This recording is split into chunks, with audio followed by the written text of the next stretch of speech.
Bismillahirrahmanirrahim. Assalamu alaikum, everyone. Welcome to week number 12 of the course Cloud Computing. In our previous lecture, we studied about resource pooling, resource sharing, and resource provisioning in the cloud. We studied in detail what is resource pooling, what is the purpose of resource pooling, what is the architecture of resource pooling. Then we compare computer, which is a resource, computer pool, storage pool, and network pool.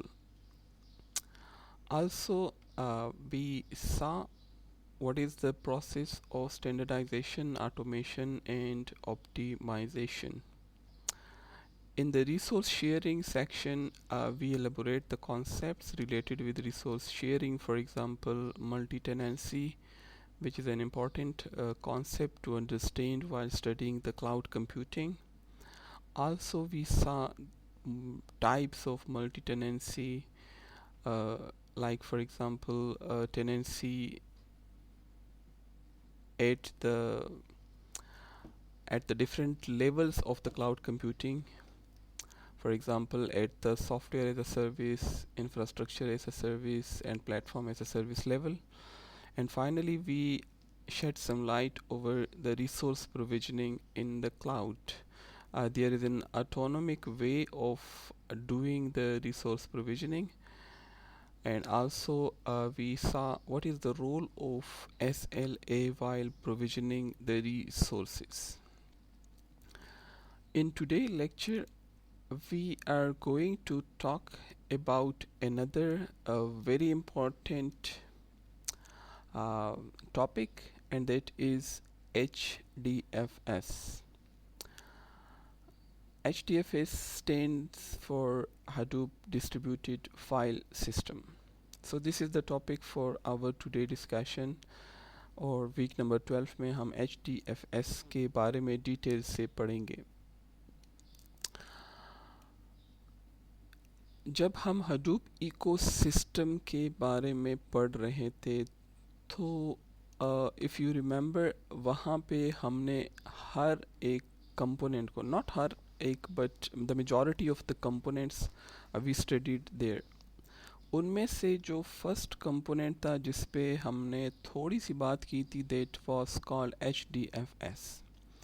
So it is actually a central part, a central piece of the Hadoop framework or Hadoop ecosystem. Hadoop को जो है वो बनाया गया था at the Apache Foundation. It's an open source software framework. और Hadoop जो है that is capable of processing a large amount of heterogeneous data set in a distributed fashion. दो components Hadoop ecosystem में बहुत ज़्यादा important हैं. They are the central piece, they are the heart of Hadoop ecosystem. One of them is called HDFS, while the second one is called MapReduce. तो इन दोनों component में जो HDFS है, it is actually an open source software framework जो कि Apache ने create किया था, and it is actually capable of processing a very large amount of heterogeneous data. If you remember the characteristics of the big data, उसमें एक characteristic है volume, large amount of data. So अगर आपने big data के साथ deal करना है, then you have the option to actually use Hadoop. और Hadoop में जो component उसको storage करेगा, manage करेगा, that is called the HDFS. लेकिन अकेले HDFS को यूज़ करना that is not sufficient. So you will need to use MapReduce as well, which is the second component. in order to process the data which is stored on the HDFS. So it is actually an open source implementation of Google GFS architecture. Hadoop के history में इस पे हमने बात की थी कि Hadoop से पहले गूगल ने 2 पेपर्स पब्लिश किए थे, रिसर्च आर्टिकल्स। एक जो था वो GFS पे था, Google file system, and the second one was about MapReduce। So Apache Hadoop के जो 2 कंपोनेंट्स हैं, MapReduce एंड HDFS, they are actually derived, और आप कह सकते हैं कि they are based on the Google MapReduce concepts and GFS concepts. MapReduce पे बेस्ड है और HDFS जो है वो गूगल के GFS पे बेस्ड है।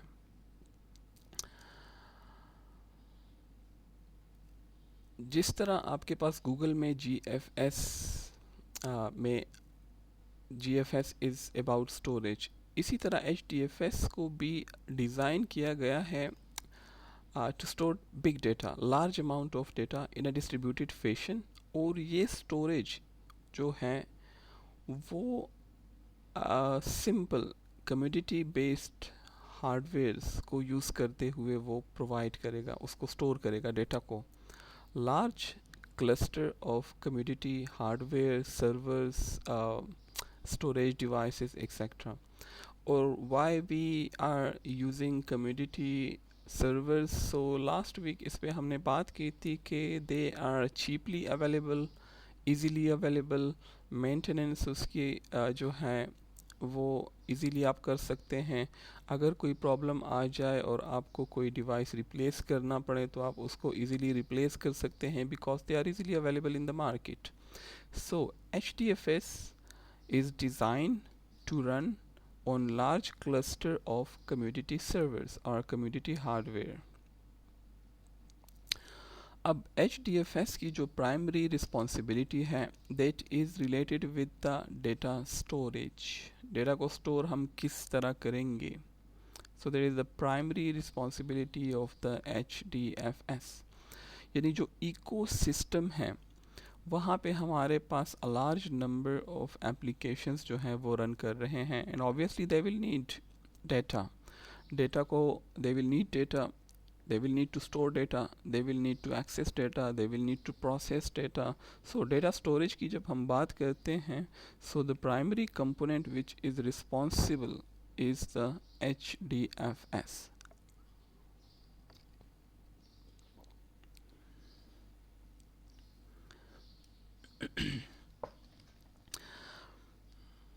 अगर आप HDFS को प्रॉपरली डिफाइन करना चाहें तो आप कह सकते हैं कि it is a primary data storage system that is used by a large amount of Hadoop applications. और अभी आगे जाके हम पढ़ेंगे कि it actually employees it's architecture in the form of master and slave concept. जहाँ पे मास्टर स्लेव का कॉन्सेप्ट आता है, इट मीन्स कि आपके पास एक कंपोनेंट होगा जो कि ऑर्डर्स देगा और दूसरा कंपोनेंट होगा जो कि ऑर्डर्स को रिसीव करेगा। सो इस डिस्ट्रीब्यूटेड फाइल सिस्टम को इम्प्लीमेंट करने के लिए Hadoop master and slave architecture को जो है वो फॉलो करता है। Why? Because the responsibility is to provide high performance access to data. और वो डेटा पे कहाँ पे होगा? It will be across highly accessible and highly scalable Hadoop clusters. तो आपका एक्चुअल डेटा क्लस्टर पे स्टोर है, उस डेटा को एक्सेस प्रोवाइड करने के लिए we need the HDFS. So basically HDFS is a distributed file system. क्या करता है? It actually store your data on cheap commodity machines or servers or hardware, or it will provide you a high bandwidth across the cluster. अब clusters की जब हम बात करते हैं तो इसका मतलब है जो आपका डेटा है वो डिफरेंट मशीन्स पे जाके स्टोर होगा। एक फाइल है, उनको हम ब्लॉक्स में डिवाइड करेंगे एंड देन हर एक ब्लॉक को हम डिफरेंट मशीन्स पे जो है वो स्टोर करेंगे इन distributed fashion.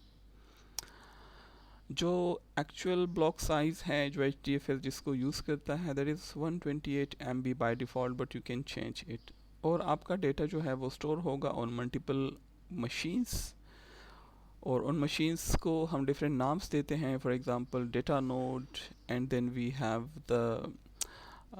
the secondary nodes and also other types of node, name node. So उस पे अभी आगे जाके जब हम आर्किटेक्चर को देखेंगे वहाँ पे हम मज़ीद इसको जो है वो एलेबोरेट करेंगे। हडूप से रिलेटेड कुछ HDFS से रिलेटेड कुछ की पॉइंट्स हैं। The first key point is that it is a file system and not a centralized file system, but it is actually a distributed file system. As I mentioned, HDFS is the core component of Hadoop framework. It is like the central piece, the heart of Hadoop framework, which is actually a distributed file system. अब जब हम बात करते हैं distributed file system की, तो unlike the usual storage available on your computers, on your notebooks, on your servers, that is not like that. वहाँ पे आपका सारा डेटा एक ही हार्ड डिस्क होता है, उसके ऊपर सारा डेटा आपका जो है वो स्टोर होता है। But in case of a distributed approach, just like the HDFS approach, वहाँ पे parts of a single large file can be stored on different nodes across the cluster. आप कोई फाइल स्टोर करते हैं क्लाउड में, तो आपका जो डेटा है वो एक सर्वर पे स्टोर नहीं होता, एक कंप्यूटर पे स्टोर नहीं होता। एक्चुअली इट इज़ डिस्ट्रीब्यूटेड, एक लार्ज फाइल है उसको स्टोर किया जाता है, डिस्ट्रीब्यूट किया जाता है among different nodes across the cluster. So that is what mean by distributed file approach. Another key point about the HDFS is that it runs on community hardware, और community hardware को आपको पता है कि किसे कहते हैं और उसको यूज़ करने के फ़ायदे कौन से हैं, you are already aware of that. यानी लो कॉस्ट हार्डवेयर को हम यूज़ करते हैं in order to implement the HDFS, but instead of इसके अलावा के हम कम्युनिटी हार्डवेयर को यूज़ करते हैं, स्पेशलाइज्ड हार्डवेयर को यूज़ नहीं करते, still we are able to achieve high reliability. Remember ecosystem में मैंने आपको बताया था कि हर एक इकोसिस्टम का जो एप्लीकेशन है उसको जब बनाया जाता है तो जो सबसे मेन ऑब्जेक्टिव है जो सामने रखा जाता है दैट इज़ रिलायबिलिटी, कि आपका हार्डवेयर किसी भी टाइम पे फेल हो सकता है।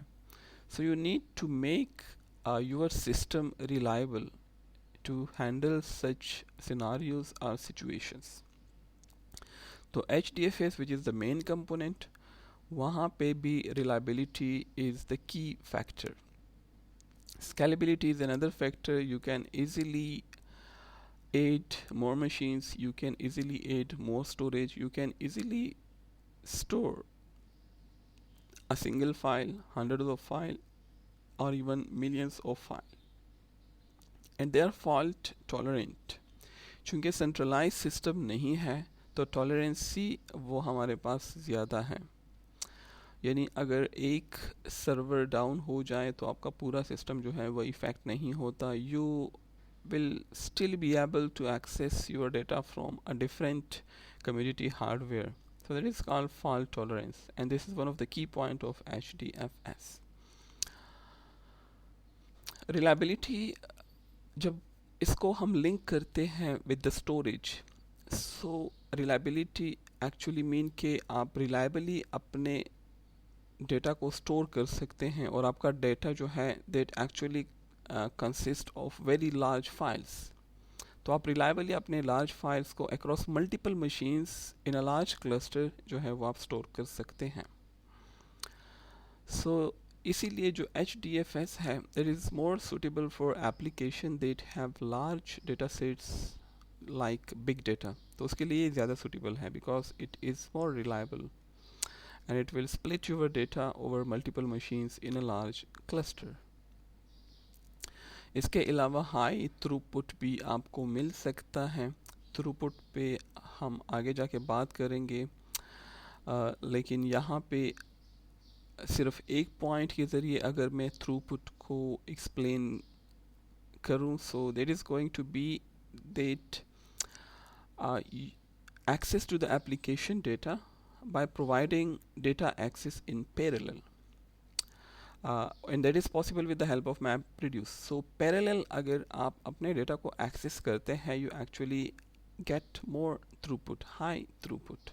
Okay, so parallel access की वजह से हमें high throughput जो है वो available होता है in the HDFS.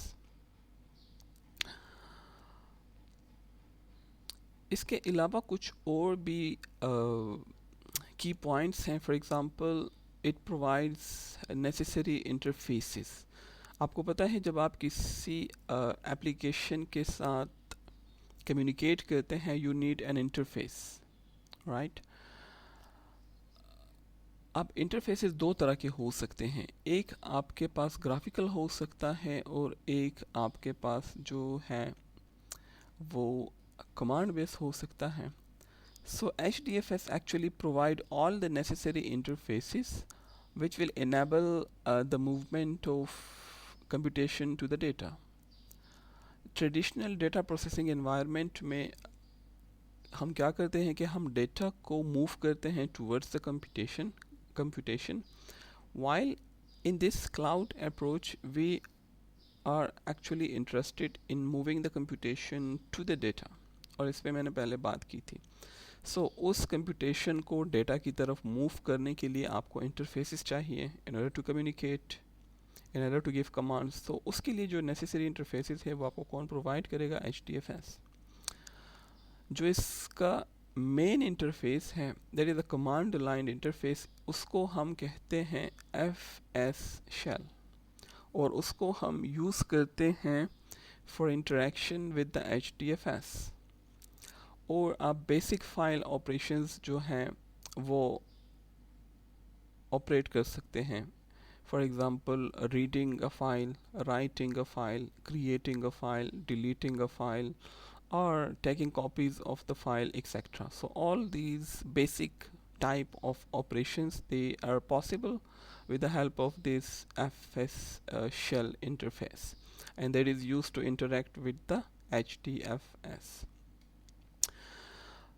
इसके अलावा और भी कुछ की पॉइंट्स हैं, लाइक HDFS को इम्प्लीमेंट किया गया है itself in Java, so that is why portability is another key point related with the HDFS. Portability mean के across all major hardware and software platform आप HDFS को use कर सकते हैं because it is implemented in Java, so it is portable, और आप इसको जो है across major hardware and software platforms जो है वो यूज़ कर सकते हैं। और एक पॉइंट ये भी है जो अभी मैंने आपको बताया कि there is a master slave architecture. एक आपके पास नेम नोड होगा, एक आपके पास डेटा नोड होगा। जो नेम नोड हैं वो आपका मास्टर होगा, और जो डेटा नोड्स हैं वो आपके पास स्लेव नोड्स होंगे, और इसकी डिटेल्स अभी हम आर्किटेक्चर में जाके पढ़ेंगे। एंड फाइनली जो HDFS है उसको डिज़ाइन किया गया है on a basic principle, and the principle is like this कि instead of the storage of a huge number of small file, we actually store a less number of large files.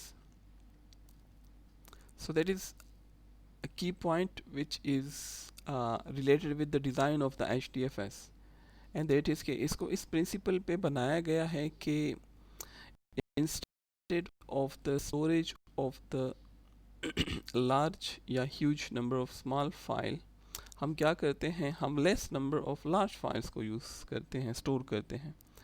यानी जो HDFS को बनाने का objective था कि हम large files को, लार्ज डेटा फाइल्स को, लार्ज डेटा सेट को किस तरह स्टोर कर सकते हैं instead of storing many small files. So we are not interested in small files. We are dealing with big data.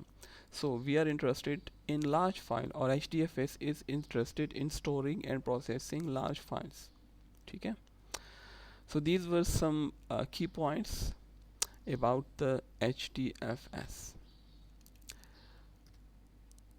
तो अभी जो लास्ट पॉइंट मैंने आपको बताया कि HDFS को डिज़ाइन करने का जो ऑब्जेक्टिव था, that was how to deal with large data set. So अगर आपसे कोई पूछे कि HDFS को हम कब यूज़ कर सकते हैं और कब हम इसको यूज़ नहीं कर सकते. So when to use HDFS, it is recommended to use the HDFS if you are dealing with big data sets or big data. So HDFS can be used for storing big data sets, and also not only this for the storage purposes but also for processing. And secondly, you can use HDFS for archiving big data or for storing archived data. आप किसी projects पे काम कर रहे हैं, let's suppose आपका BS का project है, वो आपने कंप्लीट कर लिया, अब आपको उस पे मज़ीद काम करने की ज़रूरत नहीं है, तो आप उसको क्या कर देते हैं, आर्काइव फोल्डर में रख देते हैं कि हो सकता है फ्यूचर में कभी जाके फ्यूचर में मुझे उसकी ज़रूरत पड़े तो वहाँ से आर्काइव से मैं फिर उसको उठा दूँगा. सो आर्काइव ऑफ बिग डेटा, उसके लिए भी आप HDFS को यूज़ कर सकते हैं because it is a cheaper approach. Why it is a cheaper approach? Because it allows storing the data on low cost commodity hardware, but still it will ensure high degree of fault tolerance, reliability, access, throughput वगैरह वगैरह. So in these two situations you can actually use the HDFS. Now when not to use HDFS, the first point is that it is not suitable. You cannot actually use it for storing data that is related with the applications that require low latency access. Remember, cloud में जो चीज़ भी है उसके लिए internet चाहिए, and that is the bottleneck. So big data related with the cloud, with the internet पे अगर आप उसको access कर रहे हैं, so latency is a problem. तो अगर आपको हाई एक्सेस चाहिए, लो लेटेंसी चाहिए, तो उसके लिए आप HDFS को यूज़ नहीं कर सकते. इसी तरह is not suitable for storing small files, as I mentioned just now कि HDFS को नॉर्मली डिज़ाइन किया गया है for the storage of large data, large file, right. So अगर आप स्मॉल फाइल्स को स्टोर करने के लिए HDFS को यूज़ करते हैं, so that is not recommended. So actually it's not suitable for storing a large number of small files. And why that is not suitable for small files? Because हर एक file से related Meta data होता है और उसको भी हम store करते हैं. मेटा डेटा मीन्स कि what is the type of the data, what is the data structure used in storing, किस लोकेशन पे, किस हार्ड ड्राइव पे, किस मशीन पे, वगैरह वगैरह, ये सारी डिटेल्स मेटा डेटा में आती हैं. तो जब आप किसी फाइल को स्टोर करते हैं उसके साथ मेटा डेटा भी स्टोर होता है. सो अगर आप स्मॉल फाइल्स को यूज़ करते, हो सकता है कि मेटा डेटा जो है वो उससे ज़्यादा हो, और बहुत ज़्यादा स्मॉल फाइल्स हैं तो बहुत ज़्यादा मेटा डेटा की फाइल्स भी जनरेट होंगी. So that is not that is why it is not recommended to be use for small files. And lastly, it is not suitable for scenarios that require multiple or simultaneous accesses to write to the same file. Why? Because आपका जो एक file है वो एक जगह पे store नहीं होता, मल्टीपल लोकेशन पे स्टोर होगा। तो अगर मल्टीपल एक्सेसेस हैं to the same file by multiple user at the same time simultaneously, so it is not recommended to be used in that scenario as well.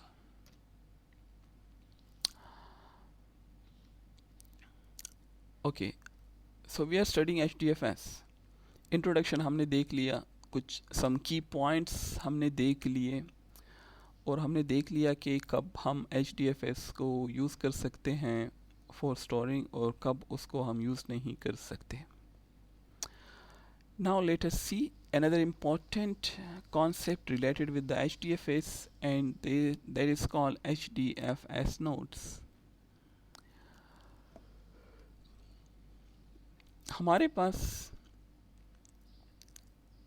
HDFS में cluster का concept होता है, और cluster के बारे में मैंने आपको बताया था when we were studying data center. तो वहाँ पे क्लस्टर को हमने देखा था कि it is actually a collection of different machines that work together to achieve a common objective, a common task. तो जो क्लस्टर है HDFS का, इसमें actually we have two types of nodes जिनको हम HDFS नोड्स कहते हैं. Remember,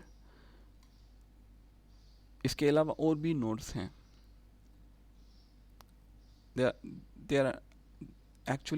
are not actually two nodes, but commonly जो हम यूज़ करते हैं वो दो हैं. सो आप कह सकते हैं कि जो क्लस्टर हैं उसमें टू टाइप्स ऑफ नोड्स हैं. ठीक है, कौन कौन से हैं? The first one is called the master node, and the second one is called the slave node.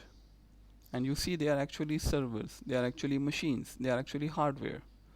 So nodes आपके पास या तो मास्टर होंगे या स्लेव होंगे. और भी टाइप्स हैं, but they are the most common nodes, या जो सबसे ज़्यादा यूज़ होते हैं, वो हमारे पास टू टाइप्स हैं. मास्टर जो नोड हैं, इसको हम नेम नोड भी कह सकते हैं, और स्लेव जो नोड हैं उनको हम डेटा नोड्स भी कह सकते हैं. So first let us see what is name node. किसी भी क्लस्टर में नॉर्मली हमारे पास एक मास्टर नोड होता है, and we have multiple data nodes. जो नेम नोड की फर्स्ट रिस्पॉन्सिबिलिटी है, that is a regulation of file access to the clients. HDFS को कौन यूज़ करता है? क्लाइंट्स. फाइल्स को कौन एक्सेस करता है? क्लाइंट. और उस एक्सेस को रेगुलेट कौन करता है? नेम नोड या master node. Let me repeat. File access is something which is related with the client. कोई client होगा, वो HDFS को डेटा स्टोर करने के लिए यूज़ करता है. So when the client is accessing the file, actually इस access of the file को regulate करना किसकी रिस्पॉन्सिबिलिटी है? नेम नोड की रिस्पॉन्सिबिलिटी है. किस तरह इसको रेगुलेट करता है? By maintaining and managing the slave nodes. Right. So name node की पहली रिस्पॉन्सिबिलिटी क्या है? It will regulate the file access. How?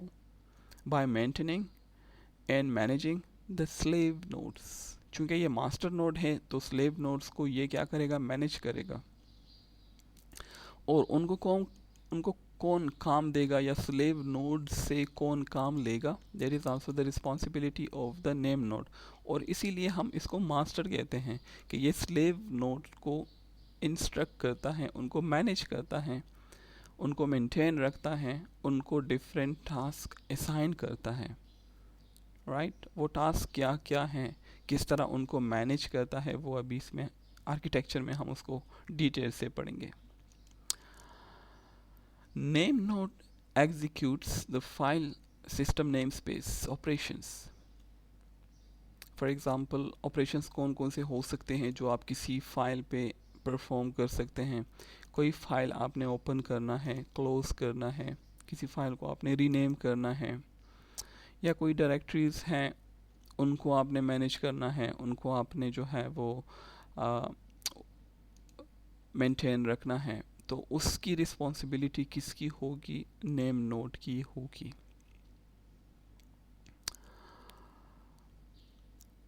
It also holds information about the other nodes in the Hadoop cluster.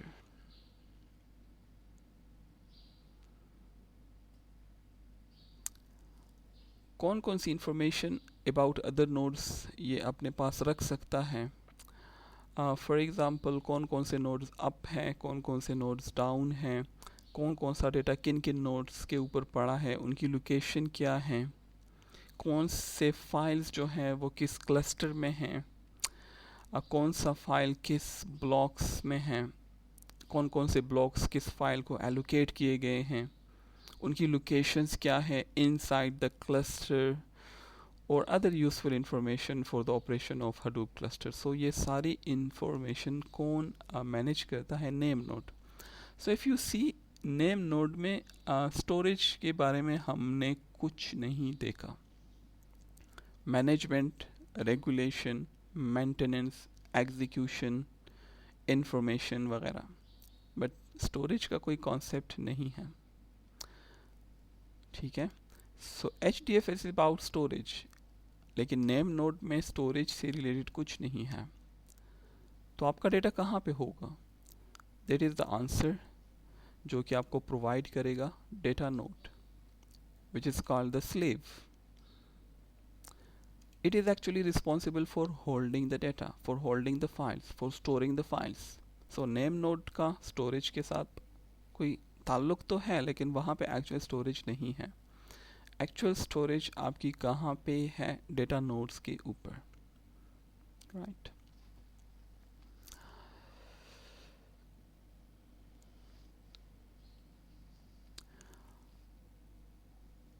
जो data nodes हैं, they are your actual worker nodes that do the task. इनको task कौन provide करता है? Name node. लेकिन उन task के ऊपर एक्चुअल काम कौन करता है? Data nodes, because they are the slaves. जिस तरह मास्टर जो होता है वो सिर्फ कमांड्स देता है, एक्चुअल काम कौन करता है? स्लेव्स करते हैं। So data nodes, they are the slave nodes, so they are actually responsible for holding the data and they actually do the task. कौन कौन से टास्क हैं फॉर एग्जांपल जो वो परफॉर्म कर सकते हैं? किसी ब्लॉक को क्रिएट करना,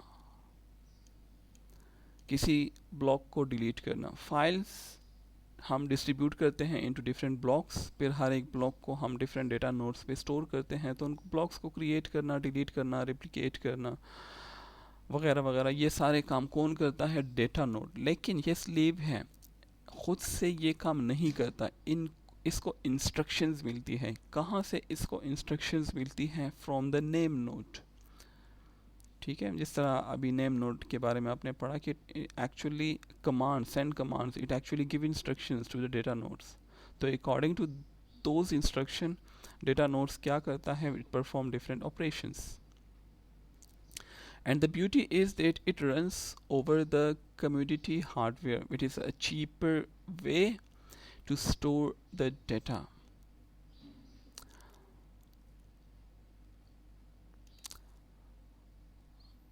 Okay, last point about data node is that there is something related with the replication. कि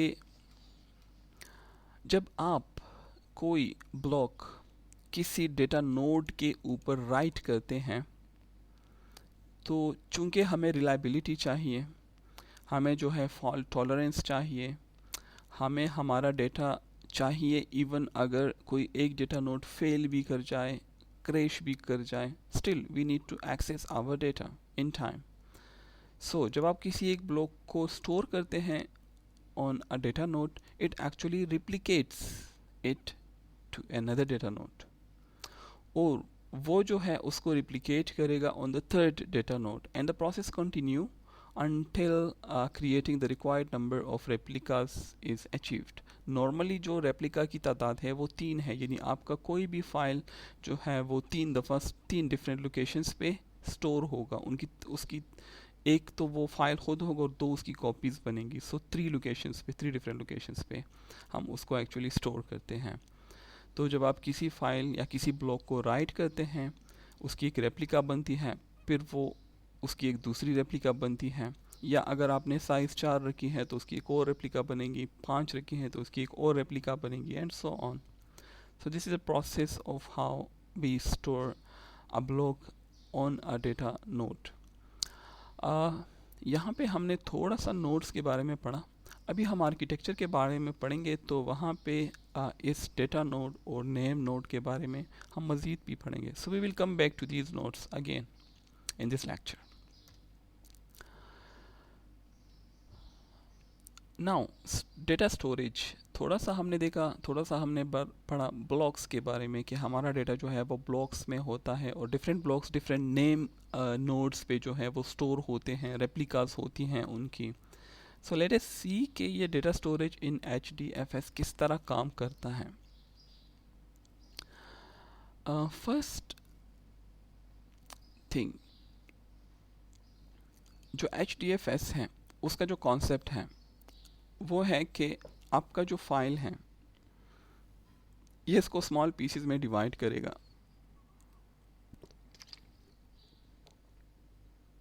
और इस हर एक पीस को हम एक ब्लॉक कहते हैं। जो डिफ़ॉल्ट साइज़ है HDFS में किसी ब्लॉक का वो 128 MB है। Remember it for objective. Default size for default block size of data in HDFS is 128 MB. So HDFS आपके फाइल्स को ब्रोक करेगा into small pieces of data जिसको हम ब्लॉक कहते हैं, and the default size is 128. जब मैं कहता हूँ default size, so it's mean you can change, आप इस साइज़ को, ब्लॉक साइज़ को as per your own requirement change कर सकते हैं, कम कर सकते हैं, ज़्यादा कर सकते हैं। और ये जो ब्लॉक्स हैं ये कहाँ पे हम स्टोर करते हैं? क्लस्टर में, डिफरेंट मशीन्स पे, in a distributed manner, right, on different nodes. And actually HDFS क्या करता है, आपके लार्ज फाइल को स्प्लिट करता है into n number of small blocks, and then उसको store करता है on different data nodes in a cluster in a distributed manner. Beside from it, it actually store multiple copies of each block across the cluster on different nodes. So multiple copies हम क्यों store करते हैं? Replication of data हम क्यों करते हैं? In order to achieve reliability, in order to achieve fault tolerance, ठीक है? So by default, another point, replica factor is 3। By default कितनी कॉपीज़ बनेंगी? एक ओरिजिनल फाइल होगा, 2 उसकी कॉपीज़ बनेंगी। So the default value of the HDFS replication factor is 3, but you can also change it, it's a number जो कि आप आगे पीछे कर सकते हैं। अब एक और रीज़न भी है इन रेप्लिकास के लिए या इस ब्लॉक के कॉन्सेप्ट को यूज़ करने के लिए, बिकॉज आगे जाके हम पढ़ेंगे मैप रिड्यूस के बारे में। मैप रिड्यूस प्रोसेस करता है डेटा को इन अ पैरेलल वे। तो अगर आपका सारा डेटा एक मशीन पे है, ब्लॉक्स में नहीं है, सो पैरेललिज्म वहाँ पे पॉसिबल नहीं है। तो मैप रिड्यूस के पैरेललिज्म को अचीव करने के लिए भी हम क्या करते हैं, हम ब्लॉक्स में डेटा को डिवाइड करते हैं और फिर हम उसको जो है वो प्लेस करते हैं ऑन डिफरेंट डेटा नेम्स। सो यहाँ पे आप देख सकते हैं आपके पास एक लार्ज फाइल है, लार्ज डेटा है, and the size is 100 TB because it is big data. तो हम उनको डिफरेंट ब्लॉक्स में डिवाइड कर देते हैं, and then here we have the master and then we have the slave. तो मास्टर आपके पास एक है, स्लेव्स आपके पास यहाँ पे फॉर एग्जांपल हंड्रेड्स हैं। तो ये मास्टर इन सबको मैनेज करेगा और इन ब्लॉक्स को अप्रोप्रिएट जो है वो डेटा नोड्स पे जो है वो स्टोर करेगा। For example block number 1 will goes here, और इसकी रेप्लिकास भी हैं। This is a replica of block number 1 and similarly another one, and then we have block number 2 here, and also here, वगैरह वगैरह. So you see, we divide a large file into different blocks, and then we store and replicate those blocks on different data nodes. So this is about data storage in HDFS. Well, features of HDFS. There are different features of HDFS. खूबियाँ भी कह सकते हैं, कुछ इसमें खामियाँ भी हैं, but mostly we will be concentrating on the best thing of HDFS that we can do or that the HDFS offer. पहली चीज़, cost effective solution. आपने देखा HDFS आर्किटेक्चर में हम यूज़ करते हैं डेटा नोड्स को for storage to actually store the data, और वहाँ पे हम यूज़ करते हैं community hardware, and they are cheap. So we actually reduce the storage cost. By reducing the storage cost, we actually save our money. So that is why आप कह सकते हैं कि ये हमारे पास क्या है, cost effective solution है. Second feature, large data set. Remember the big V's of the big data: variety, volume of data, heterogeneity of the data, velocity of the data, etc. So HDFS can actually store data of any size, ranging from megabyte to petabyte, and in any format, structure है, unstructured है, whatever the format of the data is. So large data sets को store करना और उस large data के ऊपर पे different operations को perform करना, उसके लिए HDFS जो है वो suitable है. So that is the second feature. Our third feature of HDFS is something which is related with creating multiple copies. Data replication is one of the most important and you can say unique feature of the HDFS. And why we actually doing this replication of data? Because we need to solve the problem of data loss in unfavorable conditions like crashing of a node, hardware failure, and so on. So we actually need reliability. We actually want to access our data in any situation, in any scenario, right? तो उसको इस objective को achieve करने के लिए we need to replicate our data. So replication के लिए HDFS क्या करता है? It actually create duplicate copies of the each block, और इस प्रोसेस को हम रेप्लिकेशन कहते हैं, और उन डिफरेंट कॉपीज़ को फिर हम डिफरेंट डेटा नोड्स के ऊपर स्टोर करते हैं. So all the blocks are replicated and store on different data nodes across the cluster. Another feature of HDFS is called fault tolerance. जो रेप्लिकेशन है और fault tolerance है, they are actually linked with one another. HDFS can provide the fault tolerance storage for Hadoop and other components of the ecosystem. Actually जो HDFS है, it works on commodity hardware जो cost effective में हमने पढ़ा. commodity hardware के अपने फ़ायदे हैं, cost effectiveness, लेकिन उसका एक disadvantage भी है, चूँकि वो specialized hardware नहीं है. सो वो किसी भी टाइम पे फेल कर सकते हैं, क्रैश कर सकते हैं. So in order to make the entire system highly fault tolerance, HDFS क्या करता है? मल्टीपल कॉपीज लेता है, रेप्लिकेट करता है चीज़ों को और उनको स्टोर करता है इन डिफरेंट प्लेसेस. सो इस रेप्लिकेशन की वजह से blocks are highly available. Even अगर कोई नोड जो है वो क्रैश कर जाए, कोई हार्डवेयर जो है वो फेल कर जाए, स्टिल आपका डेटा जो है वो अवेलेबल है. And this concept is called fault tolerance. So they are linked with one another. So अगर कोई भी चीज़ फेल कर जाए, कोई भी हार्डवेयर फेल कर जाए, आपका डेटा आपके पास अवेलेबल है. इसके अलावा जो डेटा स्टोर्ड है उसको रिलायबिलिटी भी चाहिए, उसको स्टोरेज में भी रिलायबिलिटी चाहिए, एक्सेस में भी रिलायबिलिटी चाहिए, अवेलेबिलिटी में भी चाहिए, वगैरह वगैरह. सो उसको भी फॉल्ट टॉलरेंस आप बना सकते हैं in the HDFS. Highly availability is another feature which is also linked with replication and fault tolerance. High availability feature of the Hadoop, it will actually ensure कि जो availability of the data है वो even in case of name node failure or even in the case of data node failure आपका data जो है वो आपको available होगा.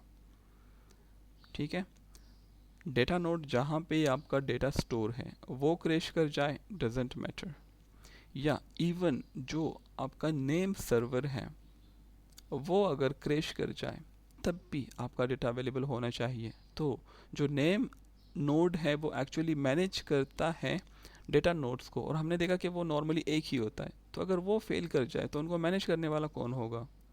कोई नहीं होगा. तो फिर हम किस तरह जो है अपने डेटा को एक्सेस कर सकते हैं? अगर फॉर एग्जांपल किसी मुल्क का एक बादशाह है और वो जो है इस दुनिया से चला जाए तो फिर कौन जो है मुल्क को संभालेगा? ठीक है, तो we will get answer to this question shortly.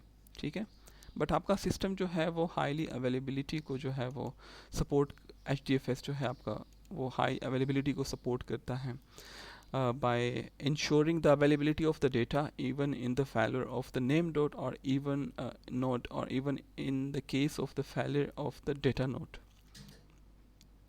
And how that is possible? Again, replication is the answer. Replication of the data blocks. अगर कोई data node जो है वो goes down और यूज़र जो है अपना डेटा उससे एक्सेस नहीं कर सकता, so still you have the replicas available. You have a copy of the same data block on a different data node. तो उसको आप वहाँ से एक्सेस कर सकते हैं. फॉल्ट टॉलरेंस भी है, रिलायबिलिटी भी है, एंड हाईली अवेलेबिलिटी भी है. सो इवन अगर आपका active name node goes down, still you have the chance to access your data. So आपका डेटा जो है वो अवेलेबल होगा और एक्सेसिबल होगा to the user even during a machine crash और एनीथिंग बैड दैट हैपन्स. आपका डेटा जो है वो अवेलेबल होगा.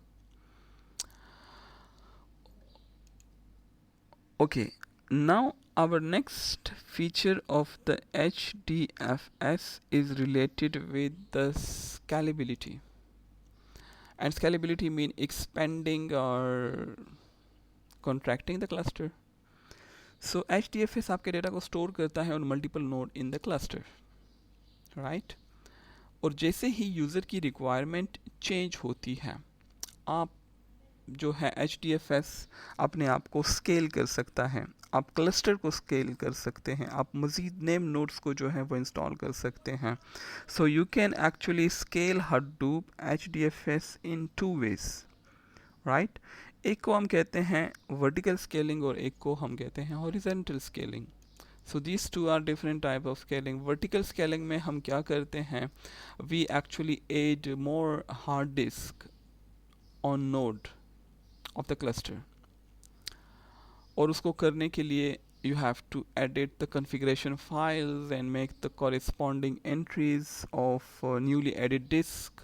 आपने नए हार्ड डिस्क ऐड किए, इसको हम वर्टिकल स्केलिंग कहते हैं.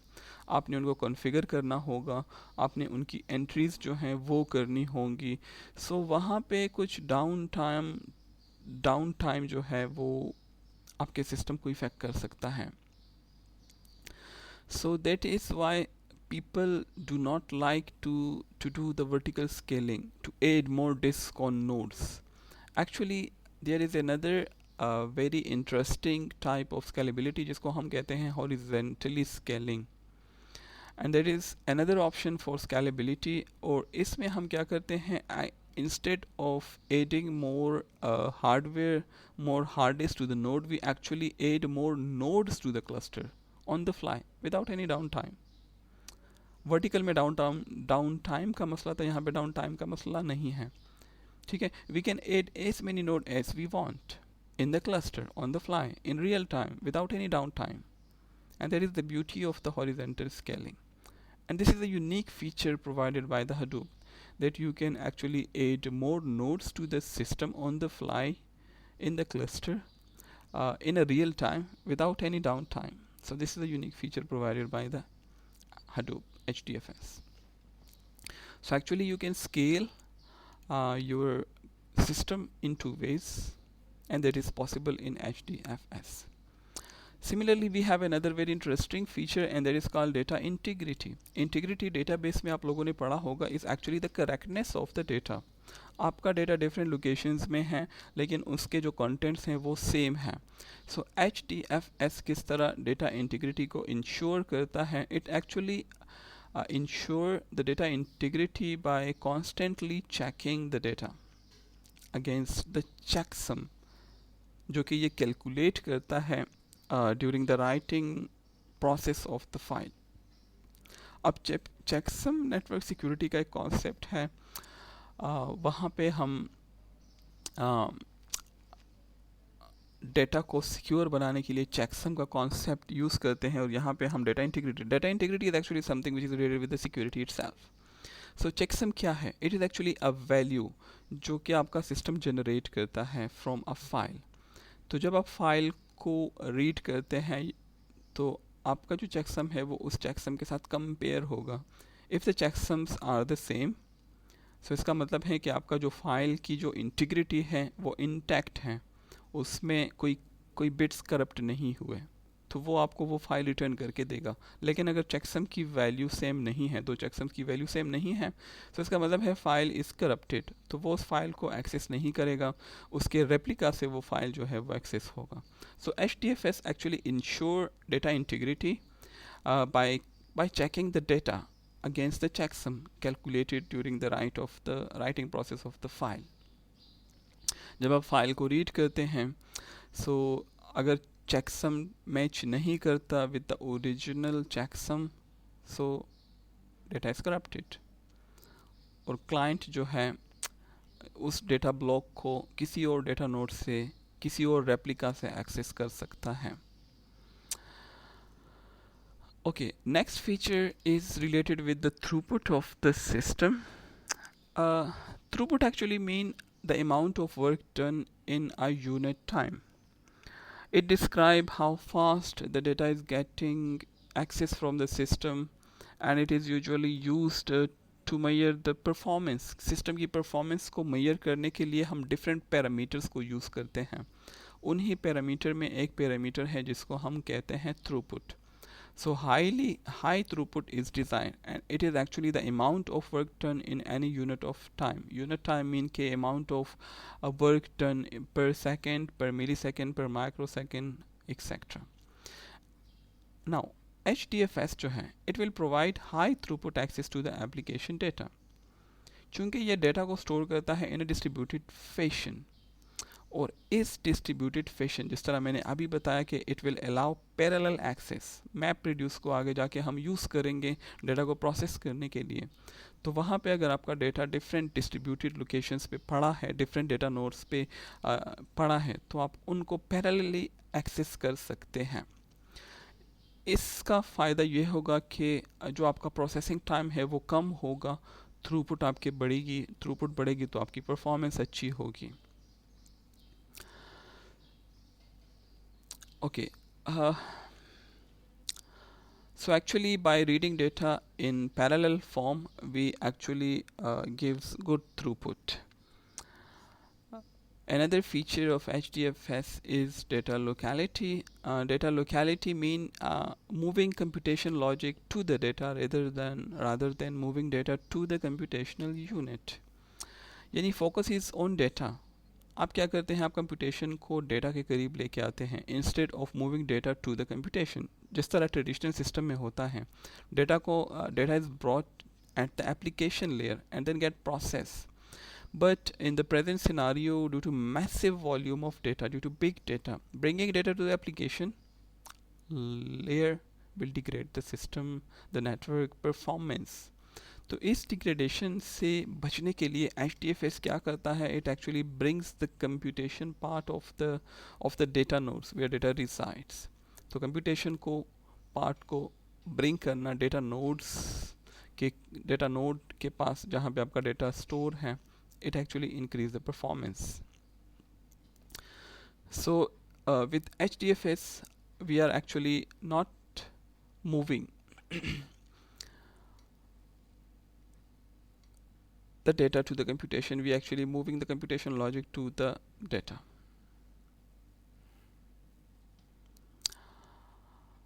Okay, these were some features of HDFS.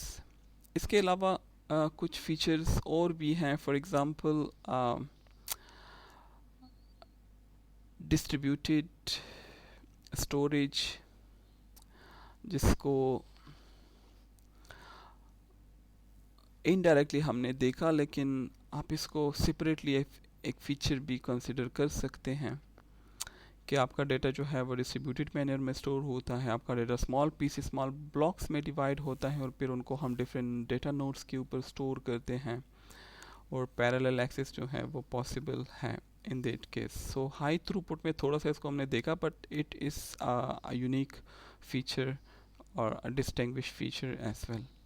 इसके अलावा डेटा को हम ब्लॉक्स में डिवाइड करते हैं। So block itself is a feature, division of the huge file into small chunks, there is also a separate feature, तो आप उसको एक separate feature भी रख सकते हैं।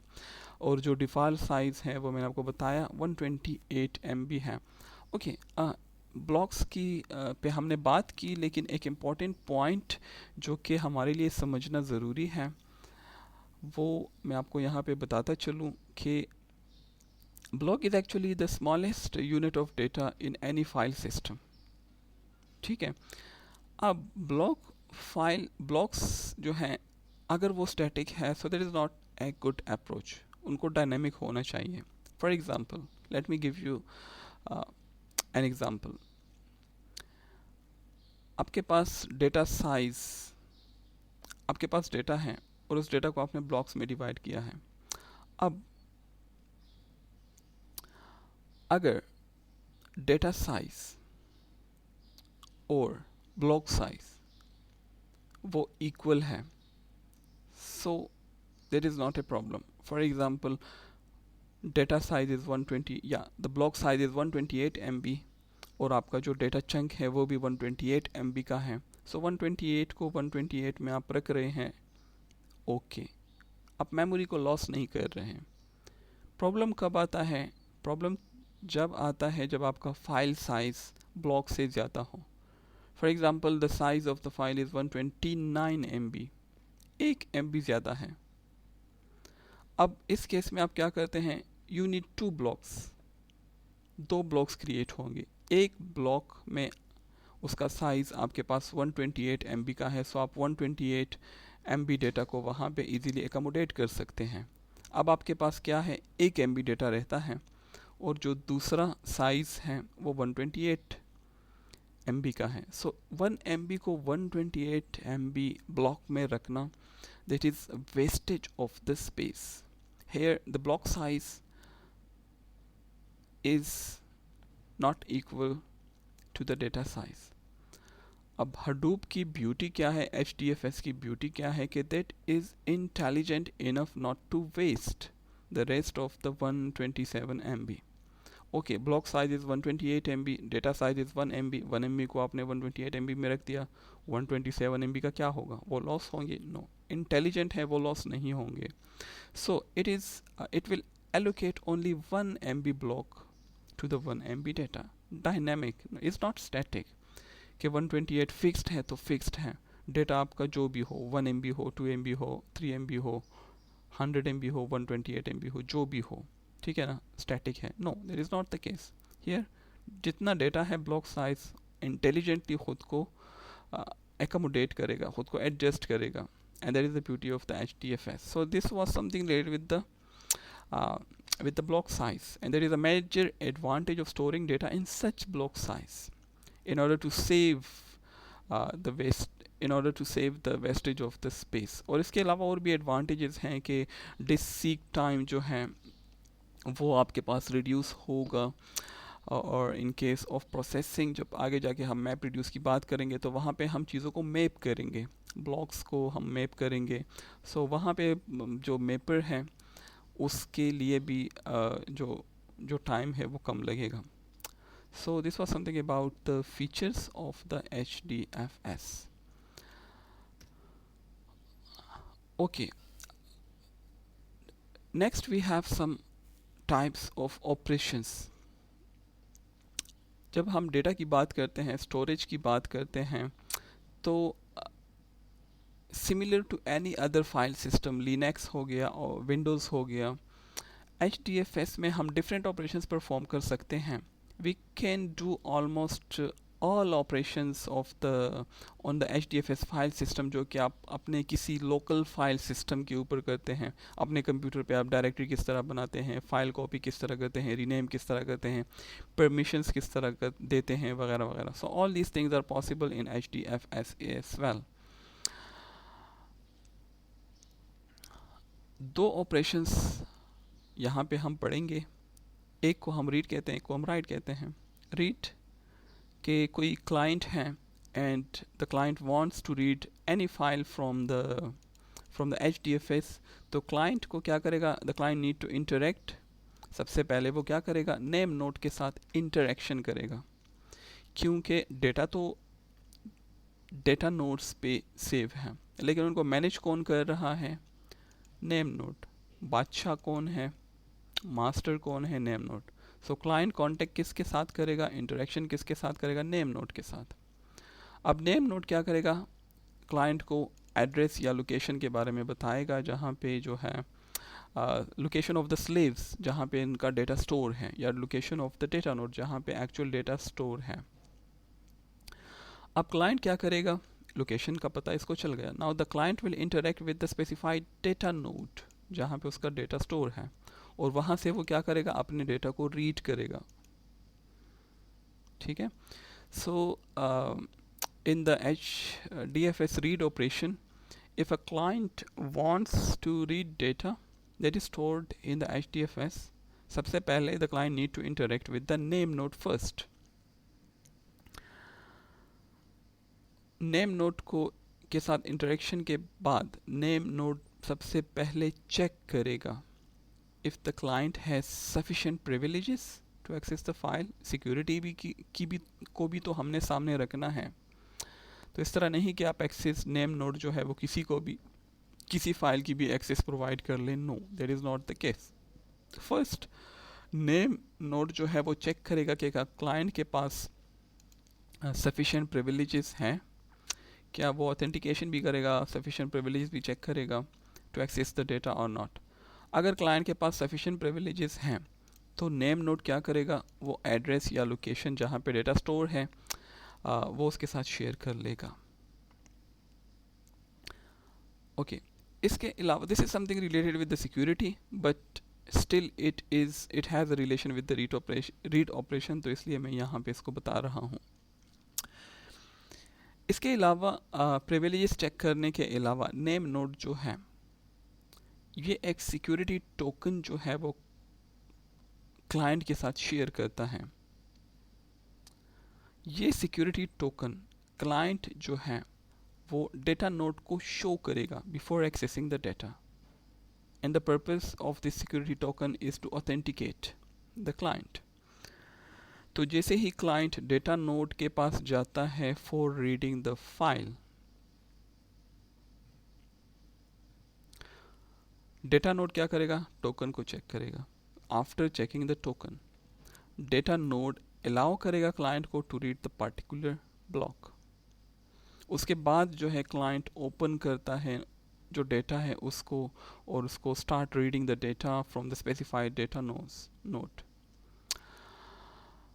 Okay, last point about the read operation is के ड्यूरिंग रीडिंग अ फाइल अगर कोई डेटा नोड क्रैश कर जाए, सडनली इट गोज डाउन, फिर क्लाइंट क्या करेगा उस केस में,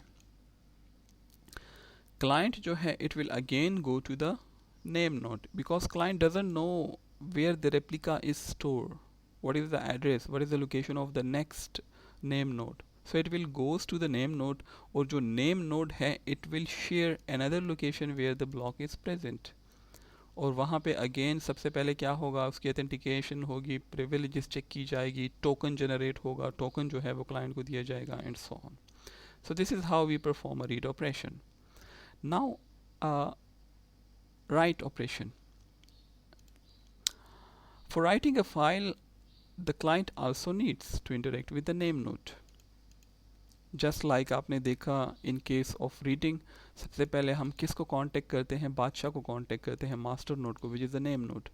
So same is the case with writing a file. सबसे पहले you have to contact the name node. Name node क्या करेगा, आपको provide करेगा address of the slave, address of the data node on which the data has to be written by the client. अब आपको access मिल गया, address location आपको मिल गई, privileges आपके चेक हो गए. वंस जो क्लाइंट है जैसे ही वो राइटिंग को फिनिश करे, अब क्लाइंट का काम तो ख़त्म हो गया. स्लेव की रिस्पॉन्सिबिलिटीज़ क्या हैं? Replicas, replicating the blocks into another slave. और फिर सेकंड क्या करेगा, उसकी एक रेप्लिका सेव करेगा in the third slave, in the third node. चूंकि हमारे पास जो डिफ़ॉल्ट रेप्लिका फैक्टर है वो 3 है, सो आपने फाइल राइट कर लिया ऑन अ नेम नोड, वो उसकी रेप्लिका और वो उसकी रेप्लिका, दैट्स इट. अगर फैक्टर ज़्यादा है तो फिर और भी रेप्लिकास पॉसिबल हैं. तो जैसे ही required number of replicas create हो जाए, the data node will send the final acknowledgement to the client. अब रिमेंबर, सिक्योरिटी रीड में भी थी, सिक्योरिटी राइट में भी है. ऑथेंटिकेशन प्रोसेस वहाँ पे भी था, ऑथेंटिकेशन प्रोसेस यहाँ पे भी है. जैसे ही कोई client required to write any data, सबसे पहले इंटरेक्शन होगी नेम नोड के साथ. ठीक है, so the client interacts with the name node. उसके बाद जो है नेम नोड स्लेव की लोकेशन दे देता है. लोकेशन शेयर करने के बाद क्लाइंट डेटा को राइट करना स्टार्ट कर देता है. और जैसे ही डेटा राइटिंग प्रोसेस कंप्लीट हो जाए, उसकी रेप्लिकास जो है क्रिएट करना, that is the responsibility of the data node. यहाँ पे भी टोकन जनरेशन है, यहाँ पे भी ऑथेंटिकेशन है, यहाँ पे भी सिक्योरिटी फीचर्स हैं. तो जैसे ही राइटिंग प्रोसेस फिनिश हो जाए फर्स्ट ब्लॉक की, तो उसकी कॉपीज़ लेना और उसकी रेप्लिकास लेना और फिर उनको स्टोर करना, वो प्रोसेस स्टार्ट हो जाता है. और जैसे ही वो प्रोसेस फिनिश हो जाए, फिर क्या होगा, फिर जो है वो फाइनल एक्नॉलेजमेंट जो है वो क्लाइंट को सेंड कर दी जाती है. And the process is same for creating other blocks, for writing other blocks as well. Okay, move करते हैं. उप्स,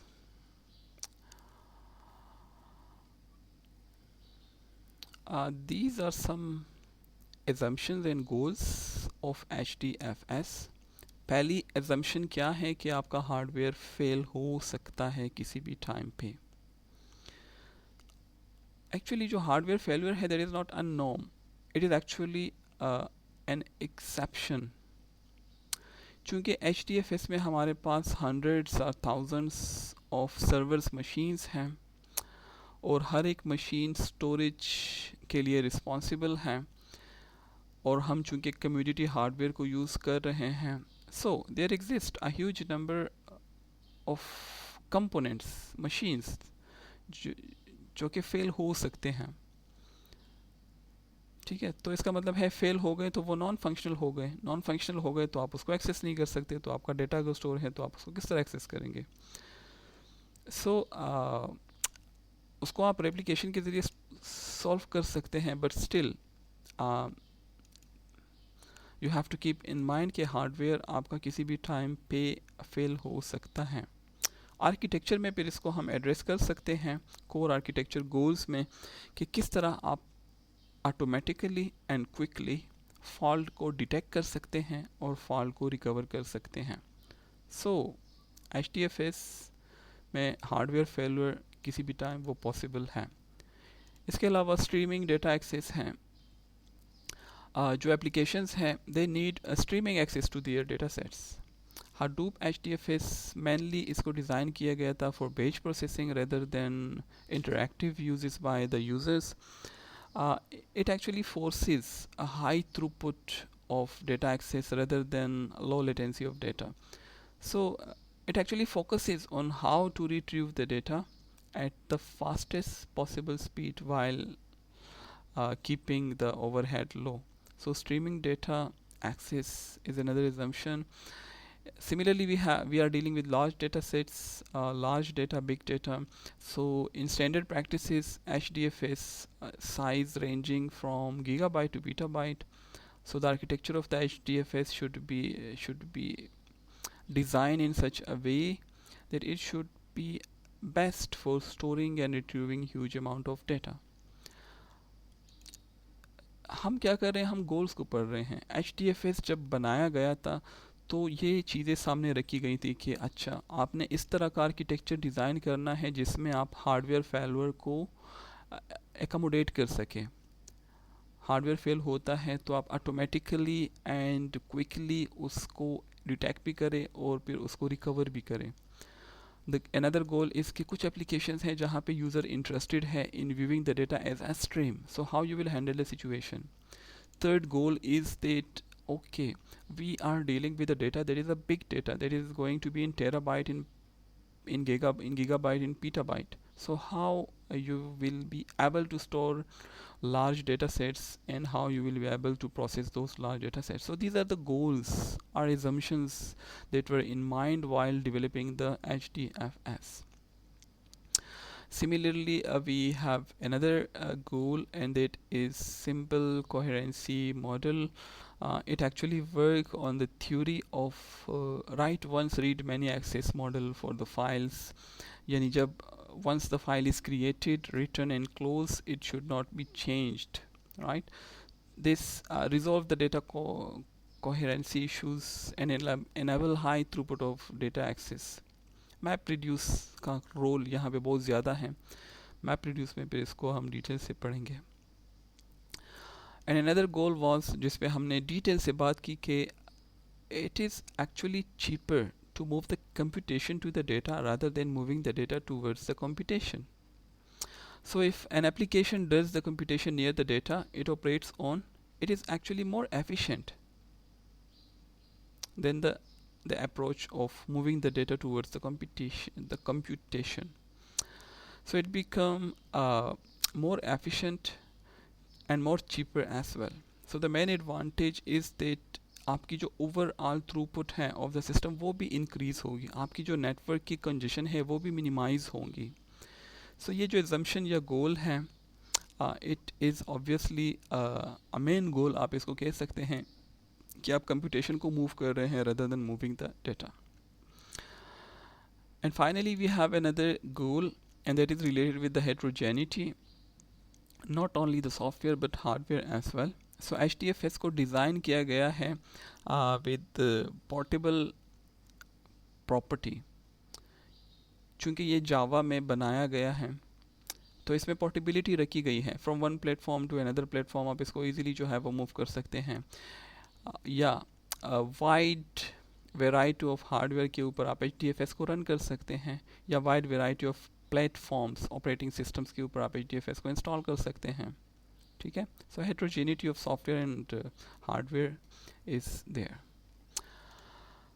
Moving to an important part of today's lecture, and that is actually the architecture of the HDFS, the different components that form the HDFS platform.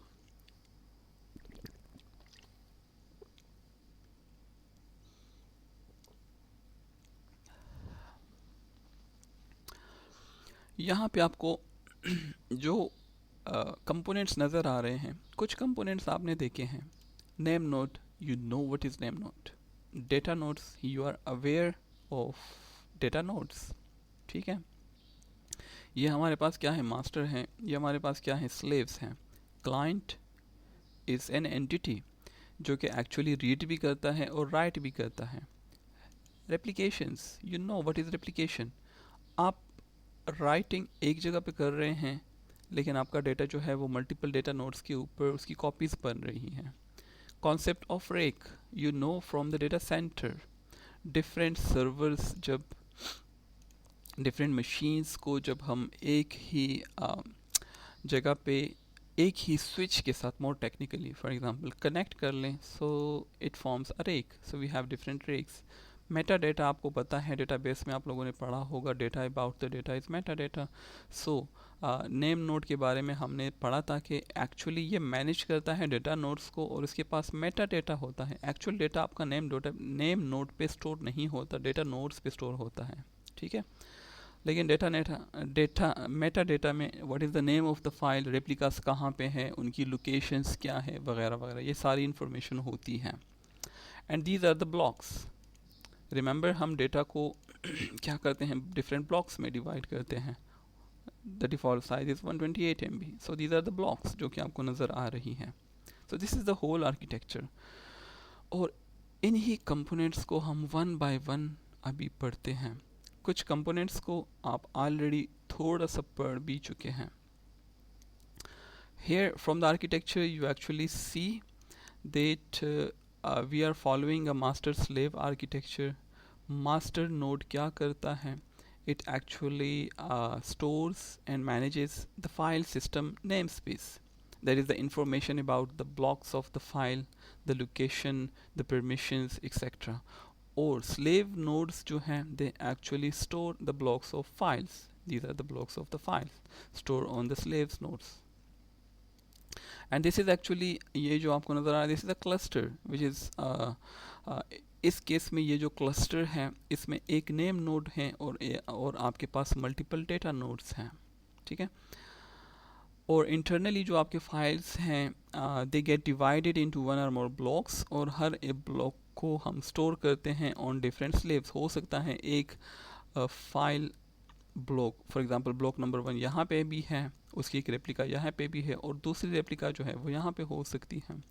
So files get divided into one or more blocks, and each block is stored on different slave machines depending on the replication factor. 3 is default factor. Okay, architecture के जो components हैं उसमें जो first component है that is called the name node. Now what is name node? You know it. You are familiar with the name node. ठीक है, इस पे हमने काफ़ी बात कर ली। Central piece HDFS का मेंटेन करना, मैनेज करना फाइल सिस्टम नेम स्पेस को, that is responsibility of the name node. Provide access permission, security से रिलेटेड टोकन्स जनरेट करना किसका काम है? नेम नोड का। और वो टोकन क्लाइंट को देना किसका काम है? नेम नोड का। मेटा डेटा जो अभी आपने आर्किटेक्चर में भी देखा, फॉर एग्जांपल फाइल नेम क्या है, नंबर ऑफ ब्लॉक्स क्या है, रेप्लिकास क्या है, लोकेशंस क्या है, ब्लॉक आईडीज क्या है, वगैरह वगैरह। और ये जो मेटा डेटा होता है ये actually this is something more technical, but let me tell you it is available in the memory, in the master file, in the master on the master node. क्यों? For fast retrieval of the data, ठीक है। सो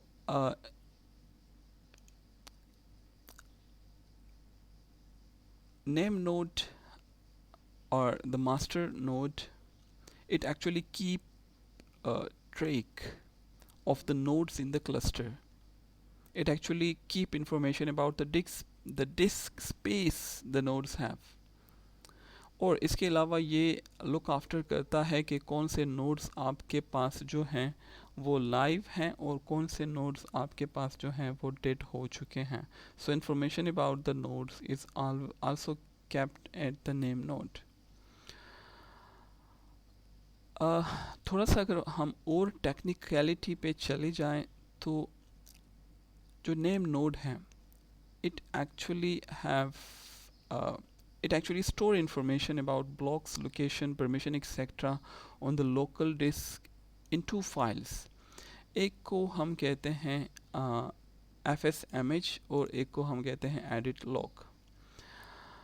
जो file system image है which is called the fsmh, it actually contains a complete name space of the Hadoop file system.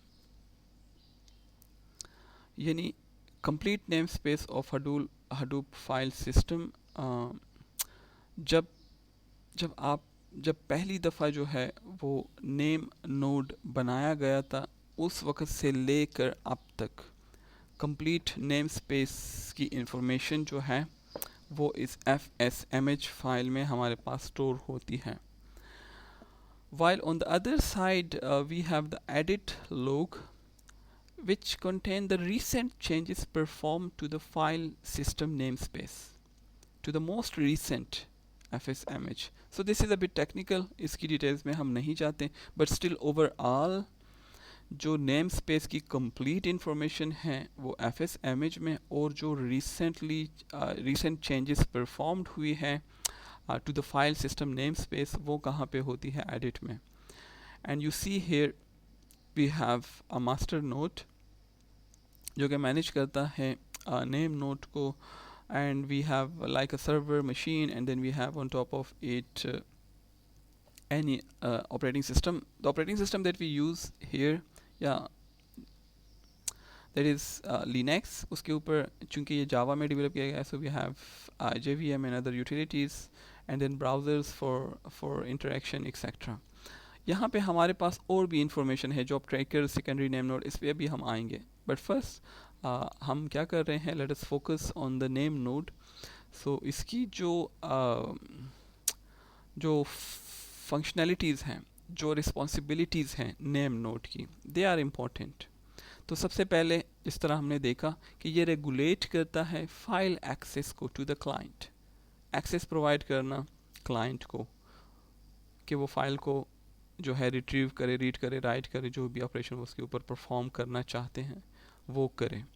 इसके अलावा ये execute करता है file system name space operation को, like opening of a file, closing of a file, renaming of a file, directories, listing etcetera. ये सारी information execute करना, that is the responsibility of the name node. इसके अलावा it actually manages and maintain the data nodes and it will assign task. और ये आप पढ़ चुके हैं कि data nodes they are the slaves. उनको कमांड्स कौन देता है, नेम नोड. उनको मैनेज कौन करता है, नेम नोड. उनको मेंटेन कौन रखता है, नेम नोड. उनको टास्क कौन असाइन करता है, नेम नोड. ठीक है. सो डेटा नोड को कंट्रोल मैनेज करना, that is the responsibility of the name node. इसके अलावा it is responsible for mapping of blocks of a file to the data nodes. आपके पास फाइल साइज लार्ज है, उनको हम ब्लॉक्स में डिवाइड करते हैं. कौन सा ब्लॉक किस डेटा नोड के ऊपर जाएगा, कहाँ पे स्टोर होगा, ये कौन डिटरमाइन करता है, ये mapping name node. That is the responsibility of the name node. Similarly it keeps location of each block of a file, और लोकेशन हमें चाहिए फॉर एक्सेसिंग द फाइल. इसके अलावा फाइल सिस्टम का जो मेटा डेटा है उसको मैनेज करना भी इसकी रिस्पॉन्सिबिलिटी है. And meta data at a high level is a list of all the files in the file system. Also the mapping from each file to the list of the blocks. File एक है, multiple blocks में उसको divide किया गया है, सो उसको map किया गया है. अब ये मैपिंग करना, that is the responsibility of the name node. Also it has to take care about the replication factor of all the blocks. Default factor is 3, but you can change. अगर आप change करते हैं तो उस change को कौन accommodate करता है, नेम नोड. सिमिलरली अगर कोई डेटा नोड फेल्स कर जाए तो name node chooses new data basis for new replicas. ठीक है. डेटा नोड किसी वजह से फेल कर जाए, अब उस पे जो डेटा पड़ा है उनकी रेप्लिकास किस नए डेटा नोड्स के ऊपर हम डालेंगे, ये कौन डिसाइड करता है, नेम नोड डिसाइड करता है. इसके अलावा ये जो है हार्ट बीट एक वर्ड है, एंड ब्लॉक रिपोर्टिंग एक इज़ अनदर टर्मिनोलॉजी जो कि हम यूज़ करते हैं in the architecture of the HDFS. उस पर भी हम बात करेंगे. एक्चुअली जो डेटा नोड्स हैं ये अपने हार्ट बीट्स और ये अपने ब्लॉक रिपोर्ट्स जो हैं वो from time to time share करते हैं विद द नेम नोड्स. ठीक है. तो उनके साथ कम्युनिकेशन करना with the help of the heartbeat signals and with the block reports, ये डेटा नोड्स किसको सेंड करते हैं, नेम नोड को सेंड करते हैं. हार्ट बीट जिस तरह नाम से जाहिर है, कौन सा नोड लाइव है, डेटा नोड. कौन सा नोड अगर उसकी हार्ट बीट नहीं है, उसके सिग्नल्स नहीं आ रहे हैं, तो इसका मतलब है कि वो डेटा नोड जो है वो is not functioning any more. तो फिर उसका जो है बंदोबस्त किया जाए कि उसके ऊपर जो डेटा है उसकी रेप्लिकास किस मशीन पे डाली जाए वगैरह वगैरह. So this was about the name node, which is a major component of the HDFS architecture. Beside from name node, we have another component that is also important, and that is actually जहाँ पे आपका data store होता है, and they are called the data nodes or the slave nodes in HDFS. Actually they are inexpensive commodity hardware, और ये files को store करते हैं in the form of blocks, and they are actually responsible for holding your data in the form of block.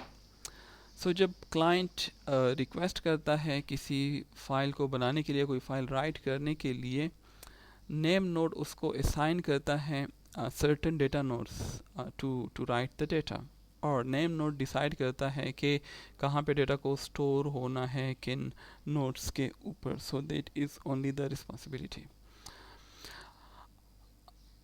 Okay, name node के बारे में हमने पढ़ा कि एक्चुअली हमारे पास एक ही नेम नोड होता है, लेकिन जो डेटा नोड्स हैं, there could be n number of data nodes, और n जो नंबर है, it could be up to 1000 for example in the HDFS, जो कि आपके डेटा के स्टोरेज डेटा के स्टोरेज के लिए रिस्पॉन्सिबल्स होते हैं.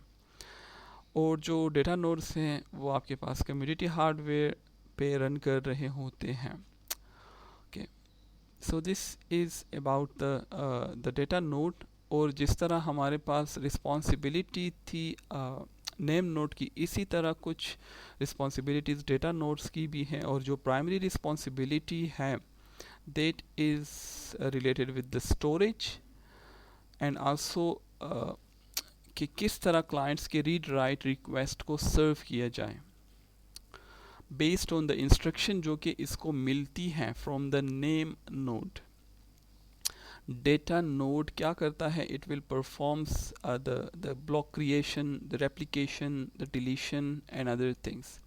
बट ये इट्सेल्फ, चूँकि ये स्लेव है, ये कुछ भी नहीं कर सकता. It waits for the order to be received from the name node. कौन सा ब्लॉक जो है वो क्रिएट करना है, कौन से ब्लॉक की रेप्लिकास लेनी है, किस ब्लॉक को डिलीट करना है, वगैरह वगैरह. और जिस तरह मैंने बताया हार्ट बीट के बारे में या ब्लॉक रिपोर्ट्स के बारे में, सो एक्चुअली जो हार्ट बीट सिग्नल है, डेटा नोड्स इसको सेंड करते हैं towards the name node, and this actually is important to measure the health of the HDFS. यानी अगर हार्ट बीट सिग्नल किसी डेटा नोड के रिसीव नहीं हो रहे हैं, so it is time to replace the data node. और heartbeat signals के अलावा देयर इज़ अनदर थिंग जिसको हम कहते हैं ब्लॉक रिपोर्ट्स. ये भी data nodes from time to time towards the name node जो है वो सेंड करते हैं. And it actually contains, जिस तरह नाम से जाहिर है, it actually contains list of the blocks.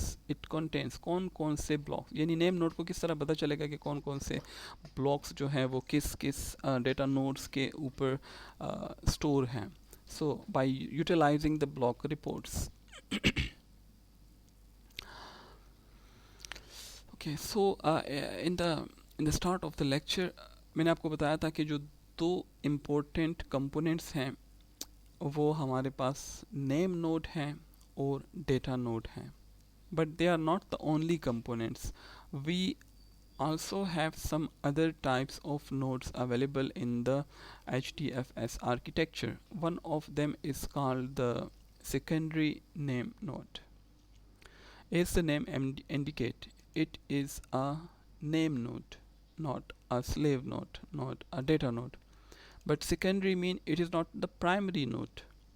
जो अभी तक हमने पढ़ा नेम नोड के बारे में, that was about the primary name node. So apart from the data node and name node, there is another node that is called the secondary name node, and it actually does not replace the primary node, but it actually help the primary node. यानी ये इसकी is not like कि ये उसको replace करेगा या उसकी responsibilities को ये लेगा. No, but it actually is there to help the primary node. This is going to be a bit technical now. I will try to make it simple. It include the concepts of the file system that we read the fs-image and the log file. जब आप name node को start करते हैं,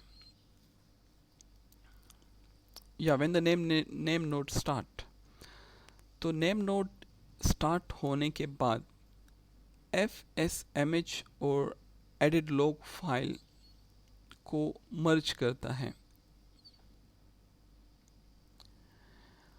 चूंकि जो name node है it will continuously be running for long time without any restart, तो जो फाइल सिस्टम्स हैं fs-image और edit, स्पेशली जो edit log फाइल है, it will become too large। ठीक है, यहाँ पे मैंने लिखा है कि जो साइज ऑफ edit logs हैं they will become too large।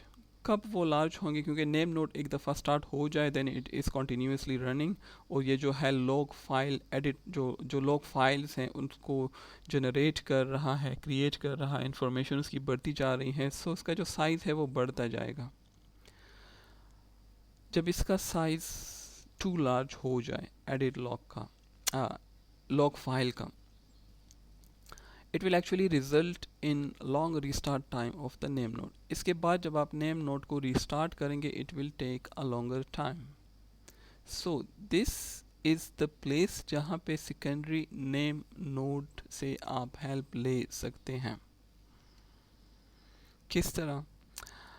secondary name node actually downloaded the fs-image file and the log file from name node, यानी ये दोनों आपस में प्राइमरी और सेकेंडरी आपस में एक दूसरे के साथ जो है वो कम्युनिकेशन करते हैं। सेकेंडरी नोड क्या करता है? प्राइमरी नोड से fs-image फाइल को और एडिट फाइल्स को ये डाउनलोड करता है, और इसके बाद सेकेंडरी नोड्स जो हैं it will periodically apply the edit logs to fs-image। चूँकि fs-image is the main file system जहाँ पे आपकी पूरी, जब से आपका नेम नोड स्टार्ट हुआ है उस वक्त से लेकर अब तक सारी इंफॉर्मेशन वहाँ पे स्टोर होती है। सो पीरियोडिकली सेकेंड नेम नोड क्या करेगा? पीरियोडिकली इस लॉग फाइल को अप्लाई करेगा ऑन द fs-image और फिर रिफ्रेश करेगा द एडिट लॉग्स को।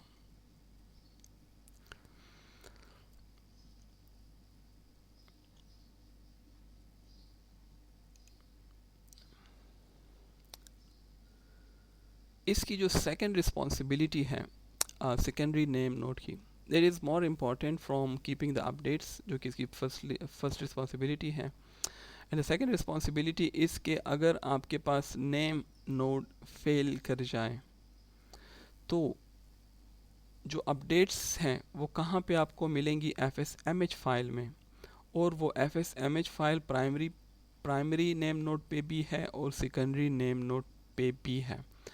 तो आप जो है फिर इस फेलियर के केस में सेकेंडरी नेम नोड को यूज़ कर सकते हैं to recover the file system meta data. चूँकि सारी की सारी मेटा डेटा से रिलेटेड इंफॉर्मेशन वो प्राइमरी नेम नोड के पास होती हैं, तो उसकी एक रेप्लिका हम कहाँ पे रखते हैं? सेकेंडरी नेम नोड पे। So in case of the primary name node failure we can actually recover the file system metadata from the secondary name node। तो जो secondary name node है it actually perform checkpoints in the HDFS as well। so here we have a technical diagram that is about the interactions between the name node and the secondary name node। what you see here are the two files, system, that is the fs-image and the edits, and you can see that we have the copies of the same here। so इसकी technical details में ज़्यादा जाने की ज़रूरत नहीं है, सिर्फ आपको सेकेंडरी नेम नोड की जो रिस्पॉन्सिबिलिटीज़ हैं उनका पता होना चाहिए कि it actually downloads the file from the primary name node, and in case of the primary name node failure you can use the fs-image store at the secondary name node in order to recover the meta data. Okay, beside from name node, beside from data node, beside from secondary name node, we also have another type of node जिसको हम कहते हैं checkpoint node। And checkpoint node जिस तरह name indicate कर रहा है, it will periodically creates checkpoints of the namespace. जिस तरह डेटाबेस की रिकवरी में आप लोगों ने पढ़ा होगा कि हम एक रिकवरी की टेक्निक्स हैं जिसमें हम डिफरेंट चेक पॉइंट्स लेते हैं, कि अगर ट्रांजैक्शंस में आप लोगों ने पढ़ा होगा कि उस चेक पॉइंट से पहले का डेटा हम रिकवर कर सकते हैं। So same is the concept here. Checkpoint node ये पीरियोडिकली क्रिएट करता है डिफरेंट चेक पॉइंट्स को ऑफ द नेम स्पेस, और नेम स्पेस में आपके पास जो है वो डिफरेंट मेटा डेटा होता है। अब जो फाइल सिस्टम्स हैं वहाँ पे जो आपके पास एफ एस इमेज है और जो एडिट लॉग फाइल है, check point nodes in the Hadoop, it actually download the fs image and edit file from the primary name node जो कि active है। फिर उसके बाद ये मर्ज करेगा किसको, fs image को और जो edit फाइल है लोकली, और ये अपडेट करेगा न्यू इमेज को back to the active name node. So it actually stores the latest checkpoints in a directory, और इस डायरेक्टरी का स्ट्रक्चर जो है वो सेम होगा as the structure of the directory that we use in the name node. So it permits this permission of the checkpoint image. It will always be available for reading by the name node if necessary. तो name node itself अगर उसको ज़रूरत हो checkpoints, latest checkpoints की read करने की, तो वो उसको कहाँ से मिल सकता है, इस चेक पॉइंट नोड से वो उसको ये डायरेक्टरी जो है वो मिल सकती है। And lastly we have another component जिसको हम कहते हैं ब्लॉक नोड, बैकअप नोड। और backup node as the name indicate is provide the same checking point facility as the checkpoint. क्योंकि दोनों का जो ऑब्जेक्टिव है वो ऑलमोस्ट सेम है। वहाँ पे भी हम चेक पॉइंट नोड को यूज़ करते हैं फॉर रिकवरी पर्पसेस, एंड यहाँ पे बैकअप नोड को हम यूज़ करते हैं for making checkpoints for the recovery purposes. Backup node actually it keep up to date copy of the file system name space. ये क्या करता है, अपडेटेड कॉपी अपने पास रखता है of the namespace just like the checkpoint node, ठीक है। और ये जो है ऑलवेज सिंक्रोनाइज होता है with the primary name node state, यानी उसकी एक बैकअप कॉपी इसके पास होती है of the primary node synchronous के। अगर वो नोड फेल हो जाए so you can take a copy from here. इसके लिए एक चीज़ जो एक इम्पॉर्टेंट पॉइंट है वो ये है कि it actually does not require to download the fs image and edit files from the active name node to create the checkpoint. It already has an up-to-date state of the namespace state in the memory. So ये जो backup node का checkpoint का process है, it is actually more efficient as compared to the checkpoint, क्योंकि यहाँ पे हम जो है वो डाउनलोडिंग नहीं करते, इसके पास जो है वो up to date information available होती है। सो आप कह सकते हैं कि जो नेम नोड है it give supports to the backup node at a time. Okay,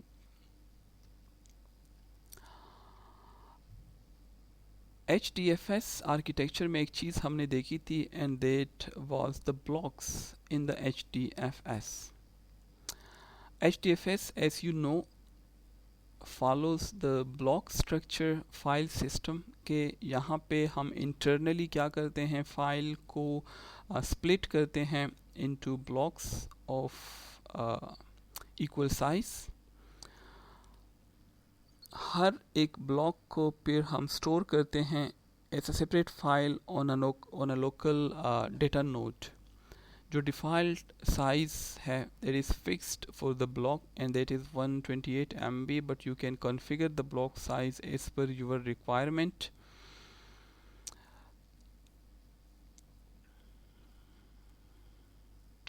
और जो ब्लॉक साइज है वो हमारे पास डायनेमिक भी है। यहाँ पे एक एग्जांपल गिवन है कि for example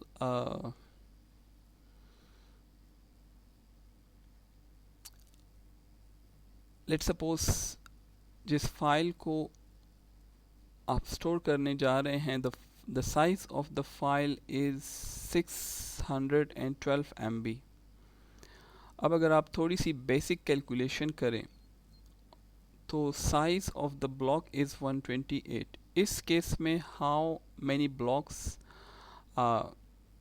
are required to store the the 612 MB file. So you will get के 4 blocks तो easily 128 MB को accommodate कर लेंगे, लेकिन जो 5th block है रिमेनिंग 100 ब्लॉक्स जो है वो हम उसमें accommodate करेंगे। और यहाँ पे जो स्मॉलर साइज है ब्लॉक का, it will actually not occupy the full block size. इस तरह पहले मैंने एग्जांपल दी कि फाइल जो ब्लॉक साइज है वो तो 128 MB का है, लेकिन अगर आपका डेटा फॉर एग्जांपल 100 MB का है तो जो रिमेनिंग 128 MBs हैं वो आपके ज़ाया नहीं जाएंगे। Block size will accommodate itself to will shrink itself to accommodate the 100 MBs. So HDFS के आर्किटेक्चर में जो ब्लॉक्स का कॉन्सेप्ट है वो डायनामिक है, वो मेमोरी को ज़्यादा लॉस नहीं करता।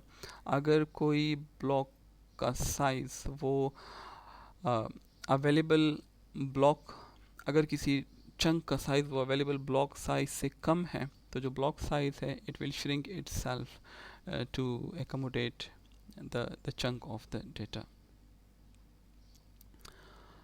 In a simple example, अगर कोई फाइल है वो 128 MB का नहीं है, वो सिर्फ 2 MB का है, तो वो कितना the block size उसके लिए कितना create होगा? 2 MB. It will take only 2 MB space and not 128 MB. लेकिन जो एक चीज़ है वो ये है कि आपका डेटा किस लोकेशन में स्टोर हो रहा है, कौन सा ब्लॉक किस डेटा नोड पे जा रहा है और उसकी लोकेशन क्या है। You have no control, the user have no control over the location of the blocks in the memory of the data node. So उसके ऊपर आपका कंट्रोल नहीं है। So in simple, blocks is a concept in the HDFS architecture के आपका जो available data है आप उसको इक्वल साइज चंक्स में डिवाइड करते हैं और हर एक चंक को हम ब्लॉक कहते हैं। डिफ़ॉल्ट साइज उसका 128 MB है and that is like dynamic, उसमें लचक है। अगर कोई चंक जो है वो ब्लॉक साइज से कम है तो ब्लॉक साइज जो है वो ख़ुद को श्रिंक करेगा, यानी आपकी जो मेमोरी है वो ज़ाया वेस्ट नहीं होगी। And then we have the replication management concept in the architecture. और replication management is something के replication का जो concept है, जो features में हमने पढ़ा, उसका जो concept है वो तो fault tolerance के लिए है कि अगर कोई एक डेटा नोड अवेलेबल नहीं है, कोई एक हार्ड डिस्क क्रैश है तो आपका डेटा स्टिल अवेलेबल है। आप still you have the multiple copies of your data available at different data nodes. For distributed system, चूँकि हमारे पास HDFS जो है वो डिस्ट्रीब्यूटेड सिस्टम को फॉलो करता है, उसमें जो आपका डेटा है it must be redundant to multiple places, so that अगर कोई एक मशीन फेल हो जाए सो आपका डेटा जो है वो स्टिल एक्सेसिबल है फ्रॉम अदर मशीन्स। या अगर कोई एक कॉपी जो है वो एक्सेसिबल नहीं है, करप्टेड है, you can read your data from another copy. या अगर कोई एक डेटा नोड जिसके ऊपर आपका डेटा ब्लॉक्स जो है वो पड़े हैं वो फेल कर जाए तो आप उसी सेम ब्लॉक को एक्सेस कर सकते हैं फ्रॉम अदर डेटा नोड, यानी उसकी जहाँ पे जो रेप्लिका ऑफ दैट ब्लॉक जो अवेलेबल है वहाँ से आप उस ब्लॉक को एक्सेस कर सकते हैं। एंड सिमिलरली रेप्लिकेशन के लिए we have a factor and which actually specify the number of copies to be created for the block of a file. ठीक है, so the default replica factor is 3 and then अगर आप default को use कर रहे हैं तो इसका मतलब है कि 3 copies of a block get stored on different data nodes. अब ये replication की मैनेजमेंट किस तरह होती है, आपको रेप्लिकेशन का कॉन्सेप्ट समझ आ गया, पर्पस क्यों हम रेप्लिकेशन यूज़ करते हैं वो समझ आ गया। अब इसको मैनेज किस तरह किया जाता है। तो फॉर एग्ज़ाम्पल आपने रेप्लिकेशन फैक्टर रखा है 3, ठीक है, तो उस केस में जो एक डेटा नोड है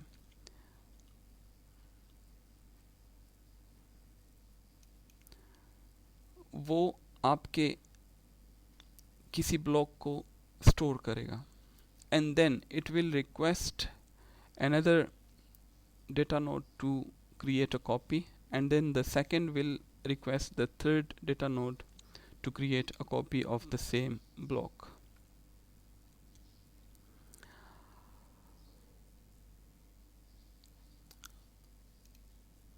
इस रेप्लिकेशन के फ़ायदे तो हैं, फॉल्ट टॉलरेंस, इसके अलावा कोई चीज़ फॉर एग्ज़ाम्पल कोई मशीन वगैरह क्रैश कर रहे तो आपके पास जो है वो मल्टीपल कॉपीज़ अवेलेबल होती हैं, but you need to pay the cost, and the cost is the disk space. You are actually occupying more space for saving for storing a single file. Let's suppose आपका कोई file है and the size of the file is 128 MB and the replication factor is 3. So what does it mean? It means कि 128 multiplied by 3 is equal to 384.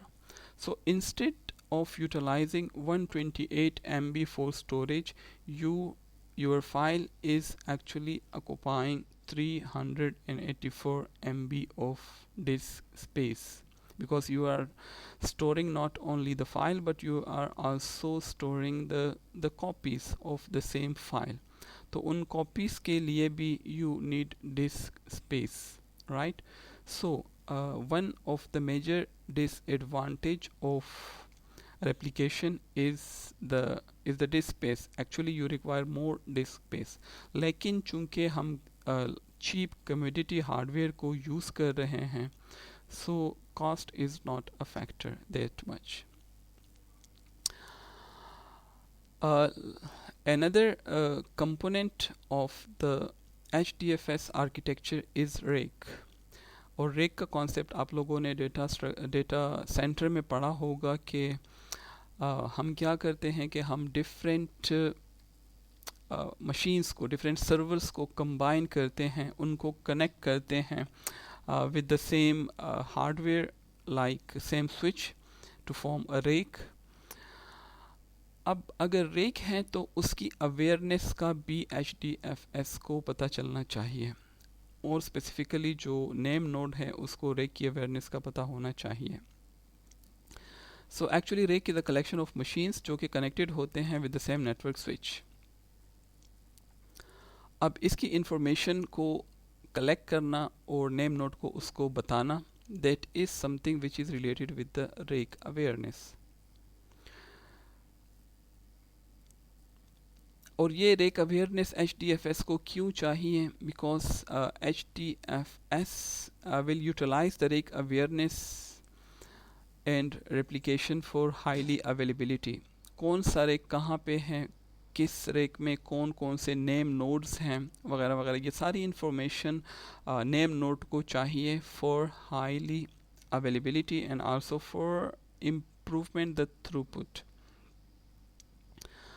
चूँकि cluster में हमारे पास different racks होते हैं, multiple racks होते हैं, तो इनसाइड द रेक जो मशीन्स हैं they are actually connected together on a high bandwidth network with the help of a switch.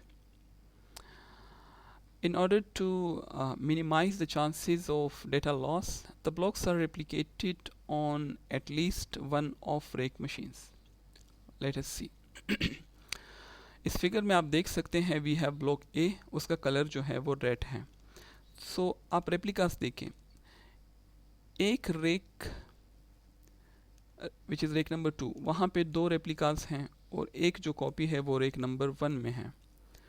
सो अगर इस रेक नंबर 2 में ये 5 नंबर मशीन या हार्ड डिस्क जो है ये फेल कर जाए, still you have another copy available in the same rack. लेकिन अगर ये पूरा रेक जो है वो डाउन हो जाए, then you have no access to this copy, you do not have access to this copy, but you still have access to another copy which is on another rake.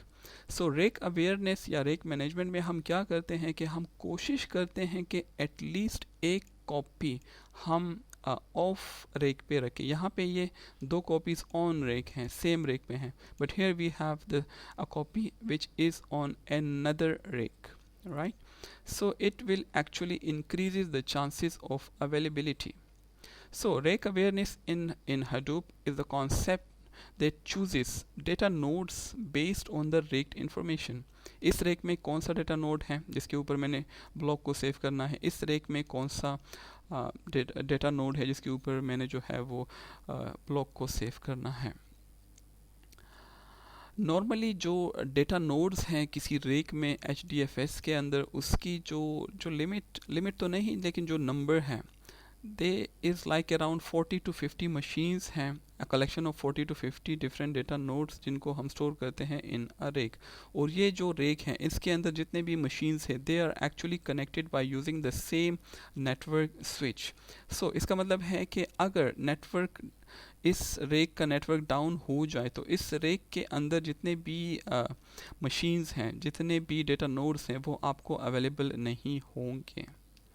So rake awareness is the concept of choosing the closest node based on the raked information जो कि name node के पास available होती है। अब जो name node है वो किस तरह इसको मेक श्योर करेगा कि जो रेप्लिकाज हैं, जो कॉपीज़ हैं, वो सारी की सारी कॉपीज़ किसी एक रेक में नहीं हैं। To ensure that all replicas of a block are not stored on the same rake of a single rake.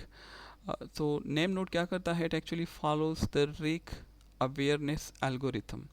ठीक है, यानी ये रेप्लिकास किस रेक्स के किस डेटा नोड्स पे हम स्टोर करेंगे, उसके लिए we the name node actually uses an algorithm, और उस एल्गोरिथम को कहते हैं rack awareness algorithm. It actually stores the replicas and provide latency and fault tolerance.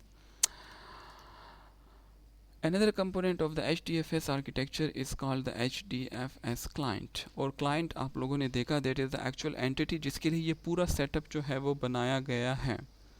So client सबसे पहले किससे बात करता है, नेम नोड से बात करता है। फिर नेम नोड जो है उसको जो है फाइल क्रिएशन अगर है तो एक स्टेप्स हैं, और अगर फाइल को आपने ओपन करना है, रीड करना है, उसके लिए दूसरा सेटअप है। उसकी डिटेल्स हमने देख ली इसी आर्किटेक्चर में। इफ़ यू रिमेंबर के फाइल को रीड करने के लिए कौन सा प्रोसेस है, सबसे पहले हम नेम नोड को रिक्वेस्ट करते हैं, फिर वो प्रिविलेजेस चेक करता है, फिर वो हमें लोकेशंस प्रोवाइड करता है और साथ में एक सिक्योरिटी टोकन भी देता है, और फिर हम जो है डेटा नोड को एक्सेस करते हैं जहाँ पे वो स्टोर होता है, वगैरह वगैरह। सो ये सारी चीज़ें हमने देख ली, but actually it is the client जिसके लिए ये सारा सेटअप जो है वो हमने बनाया है। Okay, so in today lecture we talk about HDFS, which is an important component of the Hadoop ecosystem। हमने देखा कि HDFS के की पॉइंट्स कौन कौन से हैं। फॉर एग्ज़ाम्पल, ये हमारे पास डिस्ट्रीब्यूटेड फाइल सिस्टम है, ये हमारे पास रिलायबल है, स्केलेबल है, इसमें फॉल्ट टॉलरेंसी है, it can actually store large amount of data, ये मास्टर स्लेव आर्किटेक्चर को फॉलो करता है, हाई थ्रूपुट को ये प्रोवाइड करता है। ख़ुद इसको जो है वो जावा में इम्प्लीमेंट किया गया है, ये पोर्टेबल है across multiple hardware and software platforms, ये यूज़र को डिफरेंट इंटरफेसेस प्रोवाइड करता है इन ऑर्डर फॉर इंटरेक्शन। फिर हमने देखा कि कब हम HDFS को यूज़ कर सकते हैं और कब हम HDFS को यूज़ नहीं कर सकते। And then we see two major components of the HDFS, एक को हम कहते हैं नेम नोड और एक को हम कहते हैं डेटा नोड। फिर हमने देखा कि किस तरह हम HDFS के अंदर डेटा को स्टोर करते हैं, what is the block size, block किसे कहते हैं, ब्लॉक्स को किस तरह क्रिएट किया जाता है, उन ब्लॉक्स को किस तरह डिफरेंट डेटा नोड्स के ऊपर स्टोर किया जाता है, what is the replication factor. फिर हमने देखा कि हडूप के फीचर्स कौन कौन से हैं। For example, it is a cost effective solution, इसको हम बिग डेटा डेटा को डील करने के लिए यूज़ कर सकते हैं। Replication is a feature, fault tolerance, availability, scalability, integrity, locality, throughput, etcetera, all these are the features. फिर हमने देखा कि what is the architecture और what are the operations के हम जो Hadoop के ऊपर परफॉर्म कर सकते हैं।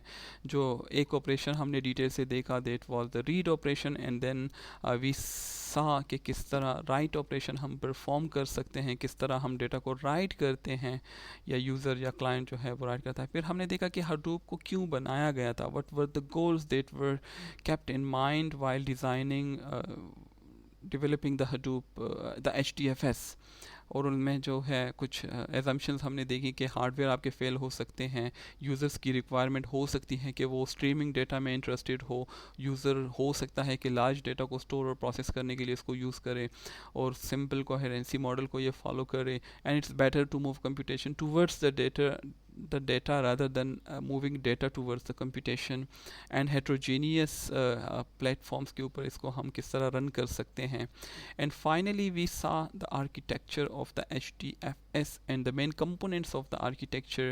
For example हमने देखा कि name node किसे कहते हैं, और फिर हमने देखा कि उसकी फंक्शनैलिटीज़ क्या हैं, डेटा नोड्स किसे कहते हैं, उसकी फंक्शनैलिटीज़ क्या हैं, और फिर हमारे पास सेकेंडरी नेम नोड जो कि एक्चुअली प्राइमरी नोड की हेल्प करते हैं in case of failure, in case of load balancing etcetera. And then we saw कि कुछ दो तीन किस्म के नोड्स हैं, like the checkpoint node and the backup nodes, जिसको हम यूज़ करते हैं in order to make backups, copies of the FS image and edit logs files. And then we saw के जो ब्लॉक्स हैं इन द HDFS आर्किटेक्चर, हम data को store करते हैं इन ब्लॉक्स। सो ब्लॉक्स किस तरह क्रिएट होती हैं, साइज़ क्या है, किस तरह उनमें लचक रखी गई है to accommodate themselves to the data.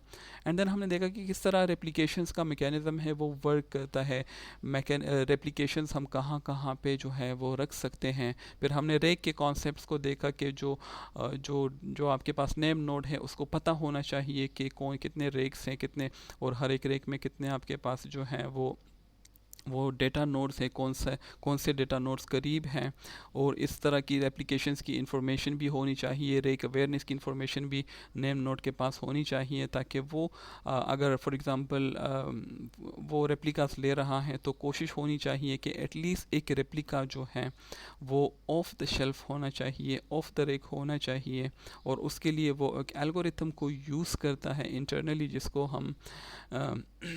हम जो है वो रेक अवेयरनेस एल्गोरिथम कहते हैं। एंड फाइनली वी सा के जो ये सारा सेटअप है ये जिसके लिए बनाया गया है, दैट इज़ द क्लाइंट, और क्लाइंट जो है वो डिफरेंट ऑपरेशंस परफॉर्म करता है, कभी फाइल को क्रिएट करता है, कभी फाइल को स्टोर करता है, कभी फाइल को रीड करता है, वगैरह वगैरह। सो दिस वाज अबाउट HDFS। इंशाल्लाह नेक्स्ट वीक फिर मिलेंगे किसी नए टॉपिक के साथ, तब तक के लिए अल्लाह हाफ़िज़।